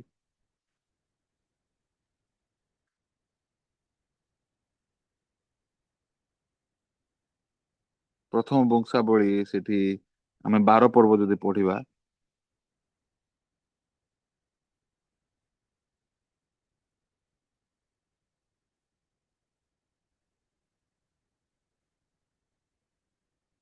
ପ୍ରଥମ ବଂଶାବଳୀ 12 ପର୍ବର ଅ, ମାନେ 18 ପଦ ବି, ଯୋଉ ଜାଗାରେ କି ସୈନିକ ମାନେ ଦାଉଦଙ୍କର ସପକ୍ଷରେ ଯୁଦ୍ଧ କରିବା ପାଇଁ ପ୍ରସ୍ତୁତ ହଉଛନ୍ତି, ସେମାନଙ୍କ ପାଖରେ କେମିତିକା ହୃଦୟ ଅଛି ଆମେ ଟିକେ ଦେଖିବା। ଏଠି ଲେଖା ହେଇଛି 18 ପଦ, ପ୍ରଥମ ବଂଶାବଳୀ 12 ପର୍ବ, ପ୍ରଥମ ବଂଶାବଳୀ 12 ପର୍ବର 18 ପଦ। ସେତେବେଳେ 30 ଜଣଙ୍କ ମଧ୍ୟରେ ପ୍ରଧାନ ଅମାଶୟ ଆପଣା ଆତ୍ମା ଅଧିଷ୍ଠାନ କରନ୍ତେ, ସେ କହିଲା, ହେ ଦାଉଦ, ଆମ୍ଭେମାନେ ତୁମ୍ଭର, ହେ ଯିଶିର ପୁତ୍ର, ଆମ୍ଭେମାନେ ତୁମ୍ଭର ପକ୍ଷ, ତୁମ୍ଭର ମଙ୍ଗଳ ହେଉ ଓ ତୁମ୍ଭର ସାହାଯ୍ୟକାରୀ ମାନଙ୍କର ମଙ୍ଗଳ ହେଉ, କାରଣ ତୁମ୍ଭ ପରମେଶ୍ୱର ତୁମ୍ଭର ସାହାଯ୍ୟ କରନ୍ତି। ତେଣୁ ଦାଉଦ ସେମାନଙ୍କୁ ଗ୍ରହଣ କରି ସେନା ଦଳ ଉପରେ ସେମାନଙ୍କୁ ସେନାପତି କଲେ। ତ ଏଇଠି ବାଇବଲ ଏଇଠି କଣ ବୋଲିକି କହୁଛି? ଏଇଠି କହୁଛି ଯେ କେମିତି ସେଠି ଯୋଉମାନେ 30 ଜଣ ଲୋକମାନେ ଅଛନ୍ତି, ଆଉ ସେମାନଙ୍କ ମଧ୍ୟରୁ ଜଣେ ଯିଏକି ଯାହାଙ୍କ ନାଁ ହଉଛି ଅମାଶୟ, ହଁ, ତାଙ୍କ ପାଖରେ କେମିତିକା ବିଶ୍ୱାସ ଅଛି। ଓ ପ୍ରଭୁ ଆକ୍ଚୁଆଲି ସେଠି ଦାଉଦଙ୍କ ସହିତ ଅଛନ୍ତି। ଆଉ ଅ ସେଠି ଦାଉଦ ଦାଉଦଙ୍କର ମଙ୍ଗଳ ହେଉ। କାହିଁକି ମଙ୍ଗଳ ହେଉ? କାରଣ ସେଠି ଦାଉଦକୁ ସାହାଯ୍ୟକାରୀ ହଉଛନ୍ତି, ଦାଉଦର ସାହାଯ୍ୟକାରୀ ହଉଛନ୍ତି ପ୍ରଭୁ। ହୁଁ। ଆଉ ସେଥିପାଇଁ ତାଙ୍କୁ ଯିଏ ସାହାଯ୍ୟ କରିବ, ତାଙ୍କୁ ମଧ୍ୟ ପ୍ରଭୁ ସାହାଯ୍ୟ କରିବେ। କାହିଁକି? ପ୍ରଭୁ ଦାଉଦଙ୍କ ପକ୍ଷରେ ଲଢୁଛନ୍ତି, ଦାଉଦକୁ ଜିତଉଛନ୍ତି। ସେଥିପାଇଁ ଦାଉଦ ପାଇଁ ଯିଏ ବି ଲଢିବ ସିଏ ବି ଲଢିବ, ସିଏ ବି ଜିତିବ। କାହିଁକି? ସେମାନେ ନିଜର ପାଇଁ ଲଢୁ ନାହାନ୍ତି, ଦାଉଦ ପାଇଁ ଲଢୁଛନ୍ତି। ମୋର ହୃଦୟରେ ବି ଏ ବାକ୍ୟ ଯେତେବେଳେ ମୁଁ ପାଇଲି, ମୋ ହୃଦୟରେ ବେଶୀ ଧନ୍ୟବାଦର ହୃଦୟ ପାଇଲି ମୁଁ। କେମିତି? କାହିଁକି? ଓ ମୁଁ ଏବେ କାହା ପାଇଁ ଲଢୁଛି? ମୁଁ ଏବେ କାହା ପାଇଁ ଏ ପ୍ରତ୍ୟେକ ବିଷୟ କରୁଛି? ମୋର ପାଇଁ କି? ମୋର ଇଚ୍ଛା କି? ପ୍ରକୃତରେ ଦାଉଦ ପ୍ରତି କାହିଁକି ମଙ୍ଗଳ ହବ? ମଙ୍ଗଳ ମଙ୍ଗଳ କାହିଁକି ହଉ? କାହିଁକି ଦାଉଦ ନିଜର ପାଇଁ ଲଢୁ ନାହାନ୍ତି, ଦାଉଦ ଈଶ୍ୱରଙ୍କର ଇଚ୍ଛା ଅନୁସାରେ ଲଢୁଛନ୍ତି। ଆଉ ଯେହେତୁ କି ଦାଉଦଙ୍କୁ ପ୍ରଭୁ ସାହାଯ୍ୟ କରୁଛନ୍ତି, ଯେମିତି ବାଇବଲ କହିଲା, ଦାଉଦ ଯୁଆଡେ ଗଲେ ପ୍ରଭୁ ତାଙ୍କୁ ଜୟ ପ୍ରଦାନ କଲେ। ସେଥିପାଇଁ ତାଙ୍କ ପାଇଁ, ଦାଉଦଙ୍କ ପାଇଁ ଯିଏ ବି ଲଢିବ, ପ୍ରଭୁ ଦାଉଦଙ୍କର ସାହାଯ୍ୟକାରୀ ବା ଦାଉଦଙ୍କର ସୈନ୍ୟ ମାନଙ୍କୁ ମଧ୍ୟ ପ୍ରଭୁ ସାହାଯ୍ୟ କରିବେ, ଆଉ ତାଙ୍କ ପ୍ରତି ମଧ୍ୟ ମଙ୍ଗଳ ଘଟିବ। ଓହୋ, ତାହେଲେ ମୁଁ ମୋର ପାଇଁ ଲଢୁନି, ମୁଁ ପାଷ୍ଟର ପାହାରଙ୍କ ପାଇଁ ଲଢୁଛି, ପାଷ୍ଟର ପାହାରଙ୍କ ପାଇଁ କାମ କରୁଛି। ଏ ପିଲାମାନେ ମଧ୍ୟ କାହା ପାଇଁ କାମ କରୁଛନ୍ତି? ପାଷ୍ଟର ପାହାରଙ୍କ ପାଇଁ କାମ କରୁଛନ୍ତି, ଓ ନିଜର ପାଇଁ ନାହିଁ। ସେଥିପାଇଁ ଏଇଟା କାହାର ଇଚ୍ଛା? ଏଇଟା ପ୍ରଭୁଙ୍କର ଇଚ୍ଛା। ପ୍ରଭୁ ପ୍ରଭୁଙ୍କର ଇଚ୍ଛା ହଉଛି ପିଲାମାନେ ୱାର୍ଲଡ କ୍ୟାମ୍ପରେ ଯାଇକି ନାଚନ୍ତୁ। ଓ ସେଥିପାଇଁ ମୁଁ ଯେହେତୁ କି ଏବେ ଏ ଡ୍ୟାନ୍ସ ଟିମ୍ ପାଇଁ କାମ କରୁଛି, କି ଆମେ ଡ୍ୟାନ୍ସ ଟିମ୍ ପାଷ୍ଟର ପାର୍କ ପାଇଁ ଆମେ କାମ କରୁଛୁ, ଆମ ପ୍ରତି ମଧ୍ୟ ସେଠି ମଙ୍ଗଳ ହଉ ବୋଲି, ମଙ୍ଗଳ ହବ ବୋଲିକି ମୁଁ ବିଶ୍ୱାସ କରୁଛି। ମୋର ହୃଦୟରେ ମଧ୍ୟ ବହୁତ ଶାନ୍ତି ଆସିଲା। ବାଇବଲ କେମିତି କହୁଛି, ଇଂଲିଶରେ ଟିକେ ପଢିବା। Then the spirit came upon Amasa, chief of the captain, and he said, we are yours, O David.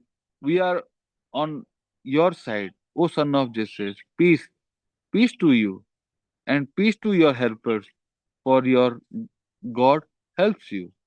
So David received them and made them captain of the troop. ସତରେ କାହାକୁ ପ୍ରଭୁ ବାଛୁଛନ୍ତି କ୍ୟାପ୍ଟେନ ହେବାକୁ? ଯୋଉମାନେ ଈଶ୍ୱରଙ୍କର ଇଚ୍ଛାକୁ ଖୋଜୁଛନ୍ତି, ହଁ, ଯୋଉମାନେ ଈଶ୍ୱରଙ୍କର ଇଚ୍ଛାକୁ ଜାଣିଛନ୍ତି। ସତରେ ଭାଇ ଭଉଣୀ ମାନେ, ଆପଣ ମାନେ ବି ଯଦି ଗୋଟେ ବ୍ୟକ୍ତି ହେବେ ଯେ କି ଈଶ୍ୱରଙ୍କର ଇଚ୍ଛାକୁ ଖୋଜିବ, ପ୍ରଭୁ ନିଶ୍ଚୟ ଆପଣ ମାନଙ୍କ ଦ୍ଵାରା ମଧ୍ୟ କାର୍ଯ୍ୟ କରିବେ, ଆପଣଙ୍କୁ ମଧ୍ୟ ସାହାଯ୍ୟ କରିବେ। ସତରେ ଅନେକ ଲୋକ ଅଛନ୍ତି ଯୋଉମାନେ କି ଈଶ୍ୱରଙ୍କର ଇଚ୍ଛାକୁ ଖୋଜୁ ନାହାନ୍ତି, ବିପରୀତ ଭାବରେ ନିଜର ଇଚ୍ଛାରେ, ନିଜର ଚିନ୍ତାରେ, ନିଜର ବ୍ୟସ୍ତତାରେ ବଞ୍ଚୁଛନ୍ତି। ସତରେ ପ୍ରଭୁଙ୍କର ହୃଦୟରେ କେମିତିକା ହୃଦୟ ଅଛି? ଆମେ ପ୍ରକୃତରେ କୋଉଟା ପାଇଁ ବଞ୍ଚୁ? ଆମର ହୃଦୟରେ କୋଉଟା ମୂଲ୍ୟବାନ ହେବା ଦରକାର?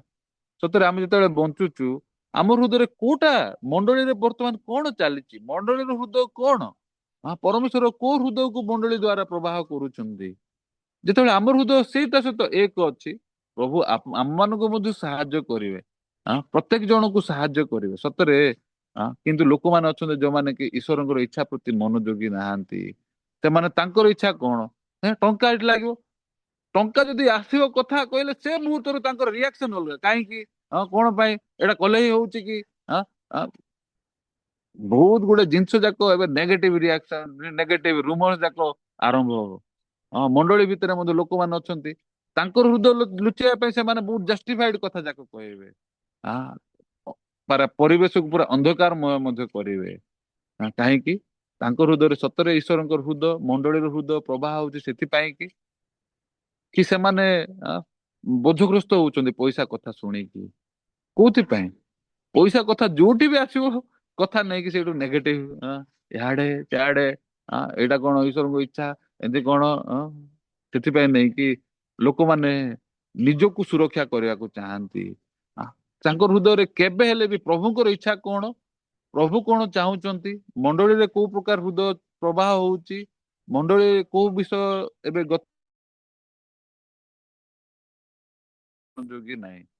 ସେମାନେ କେବଳ ନିଜକୁ, ନିଜର ଇଚ୍ଛା, ନିଜର ସୁରକ୍ଷା ଏ ବିଷୟରେ ସେମାନେ ମନୋଯୋଗୀ। କିନ୍ତୁ ଭାଇ ଭଉଣୀ ମାନେ ସତରେ ମଣ୍ଡଳୀର ସ୍ୱର ଶୁଣିବାଟା ବୋଝଗ୍ରସ୍ତ। ମଣ୍ଡଳୀର ଇଚ୍ଛାରେ ଚାଲିବାଟା ବା ପରମେଶ୍ୱରଙ୍କ ଇଚ୍ଛାରେ ଚାଲିବାଟା ଏଟା ବୋଝଗ୍ରସ୍ତ। କିନ୍ତୁ ବିପରୀତ ଭାବରେ ଯୋଉମାନେ ବି ପରମେଶ୍ୱରଙ୍କର ସପକ୍ଷ ବା ମଣ୍ଡଳୀର ସପକ୍ଷ ହେଇକି କାମ କରୁଛନ୍ତି, ପରମେଶ୍ୱର ବି ସେମାନଙ୍କୁ ସାହାଯ୍ୟ କରୁଛନ୍ତି। ପ୍ରଭୁ ବି ମଣ୍ଡଳୀ ଦ୍ଵାରା, ଯେହେତୁ କି ମଣ୍ଡଳୀରେ ପରମେଶ୍ୱର ଆତ୍ମା ଅଛି, ପରମେଶ୍ୱର ଇଚ୍ଛା ପ୍ରବାହ ହଉଛି, ଯେମିତି ପରମେଶ୍ୱର ମଣ୍ଡଳୀକୁ ସାହାଯ୍ୟ କରୁଛନ୍ତି, ସେମିତି ଯୋଉମାନେ ମଣ୍ଡଳୀର ସପକ୍ଷରେ ଅଛନ୍ତି, ମଣ୍ଡଳୀର ଇଚ୍ଛା ବା ପରମେଶ୍ୱର ଇଚ୍ଛାରେ ଏକ ହେଇକି ମଣ୍ଡଳୀକୁ, ମଣ୍ଡଳୀ ସହିତ ଠିଆ ହେଇଛନ୍ତି, ପ୍ରଭୁ ତାଙ୍କୁ ମଧ୍ୟ ଆଶୀର୍ବାଦ କରିଛନ୍ତି। ଏ ବିଷୟକୁ ମୁଁ ନିଜେ ମଧ୍ୟ ଦେଖିଛି ମଧ୍ୟ, ଆଉ କ୍ରମାନ୍ୱୟ ଭାବରେ ଦେଖୁଛି ମଧ୍ୟ। ଏ ସମୟରେ ବି ଆମେ ଯେତେବେଳେ ଏବେ ଆ ଯାହା ବି କରୁଛୁ ମଣ୍ଡଳୀରେ ଗୋଟେ ଗୋଟେ କାମ, କାଣ୍ଟାଟା ହଉ କି ବର୍ତ୍ତମାନ ଡ୍ୟାନ୍ସ ଫେଷ୍ଟିଭାଲ ହଉ କି ୱାର୍ଲଡ କ୍ୟାମ୍ପ ହଉ, ସିଏଲଏଫ ହଉ କି ଆମର ଲିଡର୍ସ ୱାର୍କସପ୍ ହଉ, ସତରେ ଆମର ହୃଦୟରେ ନାଇଁ ବୋଝଗ୍ରସ୍ତ ଅଛି ମୁଁ ଯିବିନି। ଟଙ୍କା କାହିଁକି ଯିବା ଦରକାର? ଗଲେ ହିଁ ହଉଛି କି, ନ ଗଲେ ହଉନି କି? ଲୋକମାନେ ସେମିତି ଯଦି କହିବେ, ତାହେଲେ ଜୁମ ରେ ଏକା ବାକ୍ୟ ଶୁଣିବେ ଘରେ ବସିକି। ରିଟ୍ରିଟ କାହିଁକି ଯିବ? ରିଟ୍ରିଟ ଗଲେ କଣ କାହିଁକି ସମାନ ବାକ୍ୟ ତ ରେକର୍ଡିଂ ଶୁଣିଲେ ହବ। ଏମିତି ଲୋକମାନେ ଇଏ କରିବେ। କାହିଁକି? ତାଙ୍କ ହୃଦୟରେ ମଣ୍ଡଳୀ ଠାରୁ ଅଧିକ ତାଙ୍କର ନିଜର ହୃଦୟ ବଡ, ନିଜର ଚିନ୍ତା ବଡ। ସେଥିପାଇଁ ସେମାନେ ନିଜର ଇଚ୍ଛା, ନିଜର ହୃଦୟ ଅନୁସାରେ ବଞ୍ଚିବେ। ମଲା ପର୍ଯ୍ୟନ୍ତ ସେମିତି ହିଁ ବଞ୍ଚିବେ। କାହିଁକି? ତାଙ୍କ ହୃଦୟରେ ପ୍ରଭୁଙ୍କର ଇଚ୍ଛା ବଡ ନାହିଁ। ପ୍ରଭୁ କଣ ଚାହୁଁଛନ୍ତି ସେଇଟା ହୃଦୟ ବଡ ନାହିଁ। ସେଥିପାଇଁ ମୁଁ ବି ଆଶା କରୁଛି ଆମର ଭାଇ ଭଉଣୀ ମାନେ ବି, ଆପଣ ମାନେ ଫାଷ୍ଟ ଜିନିଷ ଖୋଜନ୍ତୁ ପ୍ରଭୁଙ୍କର ଇଚ୍ଛା କଣ। ମୁଁ ଆରାମରେ ରହୁ, ଏରସ କାଠରେ ଘରେ ରହୁ, ଆଉ ପ୍ରଭୁ ଯବନିକାରେ ରୁହନ୍ତୁ। ଲୋକମାନେ ଏମିତି ଏକା ଚିନ୍ତା କରିବେ, ମଣ୍ଡଳୀ ଯୋଉଟା ହେଲେ ହଉ, ଯୋଉଟା ଚାଲିଛି ଚାଲୁ, ମୁଁ ଭଲରେ ରହୁ, ସୁବିଧାରେ ରହୁ। ତାଙ୍କର ହୃଦୟରେ କୌଣସି ବି ଇଚ୍ଛା ନାହିଁ ଯେ ସତରେ ପ୍ରଭୁଙ୍କର ଇଚ୍ଛା କଣ ବର୍ତ୍ତମାନ। ଓ ଯଦି ମତେ ସାକ୍ରିଫାଇସ ବି କରିବାକୁ ପଡିବ, କିନ୍ତୁ ପରମେଶ୍ୱର ଇଚ୍ଛା କଣ। ଯୀଶୁ ଯେତେବେଳକୁ କ୍ରୁଶରେ ଚଢା ଗଲେ, ଆଉ ଗୋଟେ ପଦ ଖାଲି, ସେ ସମୟରେ ଯୀଶୁ କହୁଛନ୍ତି, ପ୍ରଭୁ ଯଦି ହଉଛି କହିଲେ ଏ ପାତ୍ର ମୋ ଠାରୁ ବାହାର କରିଦିଅ, କିନ୍ତୁ ମୋର ଇଚ୍ଛା ନାହିଁ ତୁମର ଇଚ୍ଛା ସଫଳ ହଉ। ସତରେ ସୁସମାଚାର କାର୍ଯ୍ୟ ହଉଛି ସାକ୍ରିଫାଇସ। ସେଠି ଯୀଶୁ ଖ୍ରୀଷ୍ଟ ମଧ୍ୟ ଜାଣିଛନ୍ତି ଯେ କେତେ କଷ୍ଟ ଭୋଗିବାକୁ ପଡିବ। ନାହିଁ, ନାଇଁ, ତାଙ୍କ ହୃଦୟରେ ମଧ୍ୟ ଇଚ୍ଛା ନଥିବ। କିନ୍ତୁ ବିପରୀତ ଭାବରେ ଯୀଶୁଙ୍କର ହୃଦୟରେ କେମିତି, ଆ ମୋର ଇଚ୍ଛା ନାହିଁ ପ୍ରଭୁ, ତମର ଇଚ୍ଛା ସଫଳ ହଉ। ତାଙ୍କ ପାଖରେ ବି ସମାନ ଶରୀର ଥିଲା, ସମାନ କଷ୍ଟକୁ ସେ ବି ପାଇଛନ୍ତି। କିନ୍ତୁ ବିପରୀତ ଭାବରେ ତାଙ୍କ ହୃଦୟରେ କୋଉଟା ବଡ ହେଲା, ଈଶ୍ୱର ତମର ଇଚ୍ଛା ସଫଳ ହଉ। ସେମିତି ବି ଜଗତରେ ବଞ୍ଚିଲା ବେଳେ ବି ଲୋକମାନେ ଅଛନ୍ତି ଯୋଉମାନେ କି ନିଜକୁ ଟିକେ ବି କଷ୍ଟ ଦେବାକୁ ଚାହିଁବେନି, ଆରାମରେ ରହିକି ପ୍ରଭୁ ତାଙ୍କର ବାଟରେ, ପ୍ରଭୁଙ୍କର କାମ ପ୍ରଭୁ ସଫଳ କରିବେ, ଏଇଟା ବିଶ୍ୱାସର କଥା। କିନ୍ତୁ ନିଜର ଉଦ୍ଦେଶ୍ୟ, ନିଜର ଇଏ, ନିଜକୁ ସେଭ କରିବା ପାଇଁ ଏଇଟା କ୍ରିକେଟ ମାଇଣ୍ଡ। କିନ୍ତୁ ବିପରୀତ ଭାବରେ ଯୋଉମାନେ ବି ଈଶ୍ୱରଙ୍କର ଇଚ୍ଛାକୁ ପ୍ରାୟୋରିଟି ଦିଅନ୍ତି, ଯଦିବା ମୁଁ ମଲେ ମରୁ, ପ୍ରଭୁଙ୍କର ଇଚ୍ଛା ସଫଳ ହଉ, ସେ ସମୟରେ ନେଇକି ପ୍ରଭୁ ତାଙ୍କ ଦ୍ଵାରା କାର୍ଯ୍ୟ କରନ୍ତି। ପ୍ରଭୁ ତାଙ୍କ ଦ୍ଵାରା ଅନେକ ଗୁଡେ ସୁସମାଚାର କାର୍ଯ୍ୟକୁ ବୃଦ୍ଧି କରନ୍ତି। ମୁଁ ବି ଆଶା କରୁଛି ଆମର ଭାଇ ଭଉଣୀ ମାନେ ବି ପ୍ରଭୁଙ୍କର ଯୀଶୁଙ୍କର ହୃଦୟକୁ ଗ୍ରହଣ କରନ୍ତୁ। ହଁ, ମୋର ଇଚ୍ଛା ନାହିଁ, ପ୍ରଭୁଙ୍କର ଇଚ୍ଛା ସଫଳ ହଉ। ଓ ଯଦି କଷ୍ଟ ପାଇବାକୁ ବି ପଡିବ, କିନ୍ତୁ ଈଶ୍ୱରଙ୍କ ଇଚ୍ଛା ସଫଳ ହଉ। ଏଇଟା ହଉଛି ଯୀଶୁ ଖ୍ରୀଷ୍ଟଙ୍କର ହୃଦୟ। ପ୍ରାର୍ଥନା କରିବା। ଧନ୍ୟବାଦ, ଧନ୍ୟବାଦ ସ୍ୱର୍ଗସ୍ଥ ପିତା, ତୁମେ ଆମମାନଙ୍କୁ ଏଇ ସୁନ୍ଦର ସୁଯୋଗ ଦେଲ, ସେଥିପାଇଁ ବହୁତ ଧନ୍ୟବାଦ ଦଉଛୁ ପ୍ରଭୁ। ହଁ ପ୍ରଭୁ, ମଣ୍ଡଳୀ ଭିତରେ ଯେତେବେଳେ ଆମେ ବଞ୍ଚୁଛୁ, ସତରେ ଆମେ କୋଉ ପ୍ରକାର ହୃଦୟକୁ ନେଇକି ବଞ୍ଚିବା ଆବଶ୍ୟକ। ପ୍ରଭୁ, ଆମର ହୃଦୟ ନିଜକୁ ସୁରକ୍ଷା, ନିଜକୁ ଆରାମ ଦେବାର ହୃଦୟ, ନା ପ୍ରକୃତରେ ପ୍ରଭୁଙ୍କର ହୃଦୟ? ଆ ପ୍ରଭୁ, ପ୍ରଭୁ କଣ ଚାହୁଁଛନ୍ତି? ଦାଉଦ ଯେମିତି ଆ ସମସ୍ତ ଶତ୍ରୁ ମାନଙ୍କ ଠାରୁ ଏବେ ଉଦ୍ଧାର ପାଇଲେ, ପ୍ରକୃତରେ ଆଉ କିଛି କଷ୍ଟକର ବିଷୟ ନାହିଁ। ସେ ଆରାମ କରିପାରିବେ, ଖୁସିରେ ରହିପାରିବେ। କିନ୍ତୁ ବିପରୀତ ଭାବରେ ତାଙ୍କ ପାଖରେ ହୃଦୟ ଅଛି, ଓ ମୁଁ ଏବେ ଆରାମରେ ଅଛି, କିନ୍ତୁ ପ୍ରଭୁ ସମାଗମ ତମ୍ବୁ ଭିତରେ ଅଛନ୍ତି। ନାହିଁ, ଘରୁ ପ୍ରଭୁଙ୍କ ପାଇଁ ଗୃହ ନିର୍ମାଣ କରିବେ। ଆ ସେଇ ସବୁଠାରୁ ପ୍ରଭୁ ମଧ୍ୟ ତାଙ୍କର ହୃଦୟକୁ ପ୍ରକାଶ କରୁଛନ୍ତି। ଆଉ ସେଇ ମୁହୂର୍ତ୍ତରୁ ଦାଉଦ ମଧ୍ୟ ମନ୍ଦିର ନିର୍ମାଣ ପାଇଁ କାର୍ଯ୍ୟ କରୁଛନ୍ତି। ସତରେ ଏ ମନ୍ଦିର ହଉଛି ସେ ଜାଗା ଯୋଉଠି କି ଲୋକମାନଙ୍କର ପାପ କ୍ଷମା ହଉଛି। ହଁ ପ୍ରଭୁ, ସତରେ ତୁମେ ଏ ସୁସମାଚାର କାର୍ଯ୍ୟ କରିବା ନିମନ୍ତେ ବହୁତ ଖୁସି ଓ ଆନନ୍ଦିତ ଅଟ। ଯେମିତି ପାଷ୍ଟର ପାଙ୍କର ହୃଦୟରେ କେବଳ ଗୋଟେ ହିଁ ଉଦ୍ଦେଶ୍ୟ, କେମିତି ଲୋକମାନେ ପରିତ୍ରାଣ ପାଇବେ। ସେଥିପାଇଁ ସେ ଯୋଉଠି ବି ହଉନା କାହିଁକି, ତାଙ୍କ ହୃଦୟରେ ପ୍ରତ୍ୟେକ ସମୟରେ ସୁସମାଚାରକୁ ପ୍ରଚାର କରୁଛନ୍ତି। ହଁ ପ୍ରଭୁ, ଏ ୱାର୍ଲଡ କ୍ୟାମ୍ପ ମାଧ୍ୟମରେ ବି ଅନେକ ଗୁଡେ ବଡ ବଡ ଖ୍ରୀଷ୍ଟିଆନ ଲିଡର୍ସ ମାନେ, ମନ୍ତ୍ରୀ ମାନେ, ପ୍ରଭୁ ଯେମିତି କି ସେମାନେ ପରିତ୍ରାଣ ପାଇବେ, ସେଥିପାଇଁ ୱାର୍ଲଡ କ୍ୟାମ୍ପ ମଧ୍ୟ ଅର୍ଗାନାଇଜ କରାହଉଛି। ଯେମିତି କି ଏ ୱାର୍ଲଡ କ୍ୟାମ୍ପ ଦ୍ଵାରା ଅନେକ ଗୁଡେ ରାସ୍ତା ଯାକ ଖୋଲିବ ସୁସମାଚାରର, ଲୋକମାନେ ପରିତ୍ରାଣ ପାଇବେ। ସେଥିପାଇଁ ପ୍ରଭୁ ଏ ପ୍ରତ୍ୟେକ ବିଷୟ ଆୟୋଜିତ ହଉଛି। ପ୍ରଭୁ, ଯଦି ଏଇଟା ଯଦି ହେବନି, ତାହେଲେ କଣ ବା ଆମେ କରିବୁ? ହଁ ପ୍ରଭୁ, ଏ ପ୍ରକାର ବୋଝଗ୍ରସ୍ତ କାର୍ଯ୍ୟ ଦ୍ଵାରା ପ୍ରକୃତରେ ତୁମେ ଗୌରବ ପାଇବ, ଅନେକ ଲୋକମାନେ ପରିତ୍ରାଣ ପାଇବେ। ଏଇଟା ହଉଛି ତୁମର ଇଚ୍ଛା। କିନ୍ତୁ ଅନେକ ସମୟରେ ଶୈତାନ ଆମକୁ ବୋଝଗ୍ରସ୍ତ ବିଷୟକୁ ସମ୍ମୁଖୀନ ନ ହେବା ପାଇଁ ଆମ ହୃଦୟରେ ନିଜର ହୃଦୟକୁ ଦେଇକି ଆମକୁ ଶାନ୍ତିରେ ରହିବା ପାଇଁ, ଆଉ ବୋଝଗ୍ରସ୍ତ ନ ହେଇକି ବୋଝରୁ ବିପଦ ମାନେ ପଛଘୁଞ୍ଚା ହେବା ପାଇଁ ଆମକୁ ହୃଦୟ ଦେଇଥାଏ। କିନ୍ତୁ ପ୍ରଭୁ, ତୁମ ହୃଦୟ, ତୁମେ ଯେମିତି ସେଠି ନିଜେ ମଧ୍ୟ କୃଷାର୍ପିତ ହେବା ପାଇଁ ପଛଘୁଞ୍ଚା ହେଲନି। ଆଉ ଯଦି କଷ୍ଟକର ବିଷୟ ଥିଲା, କିନ୍ତୁ ଯେହେତୁ କି ଏଇଟା ଈଶ୍ୱରଙ୍କର ଇଚ୍ଛା, ତୁମେ କହୁଛ ତୁମର ଇଚ୍ଛା ସଫଳ କରିବାକୁ ମୁଁ ଆସିଅଛି। ଏଇ ପ୍ରକାର ଭାବରେ ନିଜ ଶରୀରକୁ ମଧ୍ୟ ଉତ୍ସର୍ଗୀକୃତ କଲ। ଆଉ ବାଇବଲ କହୁଛି ଯୀଶୁ ଖ୍ରୀଷ୍ଟଙ୍କ ଶରୀର ଏକାଥରକେ ଉତ୍ସର୍ଗୀକୃତ ହେବା ଦ୍ଵାରା ସେହି ଇଚ୍ଛା ହେତୁ ଆମେ ପବିତ୍ରକୃତ ହୋଇଅଛୁ। ପ୍ରଭୁ, ତୁମେ ଯଦି ସେ ଈଶ୍ୱରଙ୍କ ଇଚ୍ଛାକୁ ଯଦି ତୁମେ ପୁରା କରିନଥାନ୍ତ, ସେ କୃଷାର୍ପିତ ହେଇନଥାନ୍ତ, ଆମେ ମଧ୍ୟ କେବେ ପରିତ୍ରାଣ ପାଇନଥାନ୍ତୁ। ସେଇ ପ୍ରକାର ଭାବରେ ତୁମେ ମଧ୍ୟ କହୁଛ, ଆମେ ଯେପରି ତୁମ ପାଇଁ ଆ ଉତ୍ସର୍ଗୀକୃତ ହେଲୁ, ତୁମାନେ ମଧ୍ୟ ସେ ଉତ୍ସର୍ଗୀକୃତ ଜୀବନକୁ ବଞ୍ଚ ବୋଲିକି ତୁମେ ସେଠି ଦ୍ୱିତୀୟ କରନ୍ଥୀୟ 5:15 ଏଇ ପ୍ରକାର ହୃଦୟକୁ ମଧ୍ୟ ତୁମେ କହୁଅଛ। ପ୍ରଭୁ, ଯୋଉମାନେ ଆମ ନିମନ୍ତେ ବଞ୍ଚନ୍ତୁ, ସେମାନେ ମଧ୍ୟ ସେଇ ପ୍ରକାର ସାକ୍ରିଫାଇସ ର ଜୀବନକୁ ବଞ୍ଚନ୍ତୁ। ଏଇଟା ହଉଛି ତୁମର ହୃଦୟ। ପ୍ରଭୁ, ମୁଁ ବି ଆଶା କରୁଛି ଆମ ପ୍ରତ୍ୟେକ ଭାଇ ଭଉଣୀ ମାନଙ୍କ ହୃଦୟରେ ନିଜ ଇଚ୍ଛା ଠାରୁ ପ୍ରଭୁଙ୍କର ଇଚ୍ଛା କଣ ସେଇଟା ପ୍ରାୟୋରିଟି ହବ। ଆଉ ସେମାନେ ଈଶ୍ୱରଙ୍କର ଇଚ୍ଛା ନିମନ୍ତେ ଯେପରି ସେମାନେ ପ୍ରତ୍ୟେକ ସମୟରେ ଯେପରି ବଞ୍ଚିବେ, ସେପରି ତୁମେ ସେମାନଙ୍କୁ ହୃଦୟ ଦିଅ। ପ୍ରତ୍ୟେକ ବିଷୟ ତୁମ ହାତରେ ସମର୍ପଣ କରି ଏ ପ୍ରାର୍ଥନା ମୁଁ ନାଜରିତ ତ୍ରାଣକର୍ତ୍ତା ଯୀଶୁ ଖ୍ରୀଷ୍ଟଙ୍କ ନାମରେ ମାଗୁଅଛି। ଆମେନ।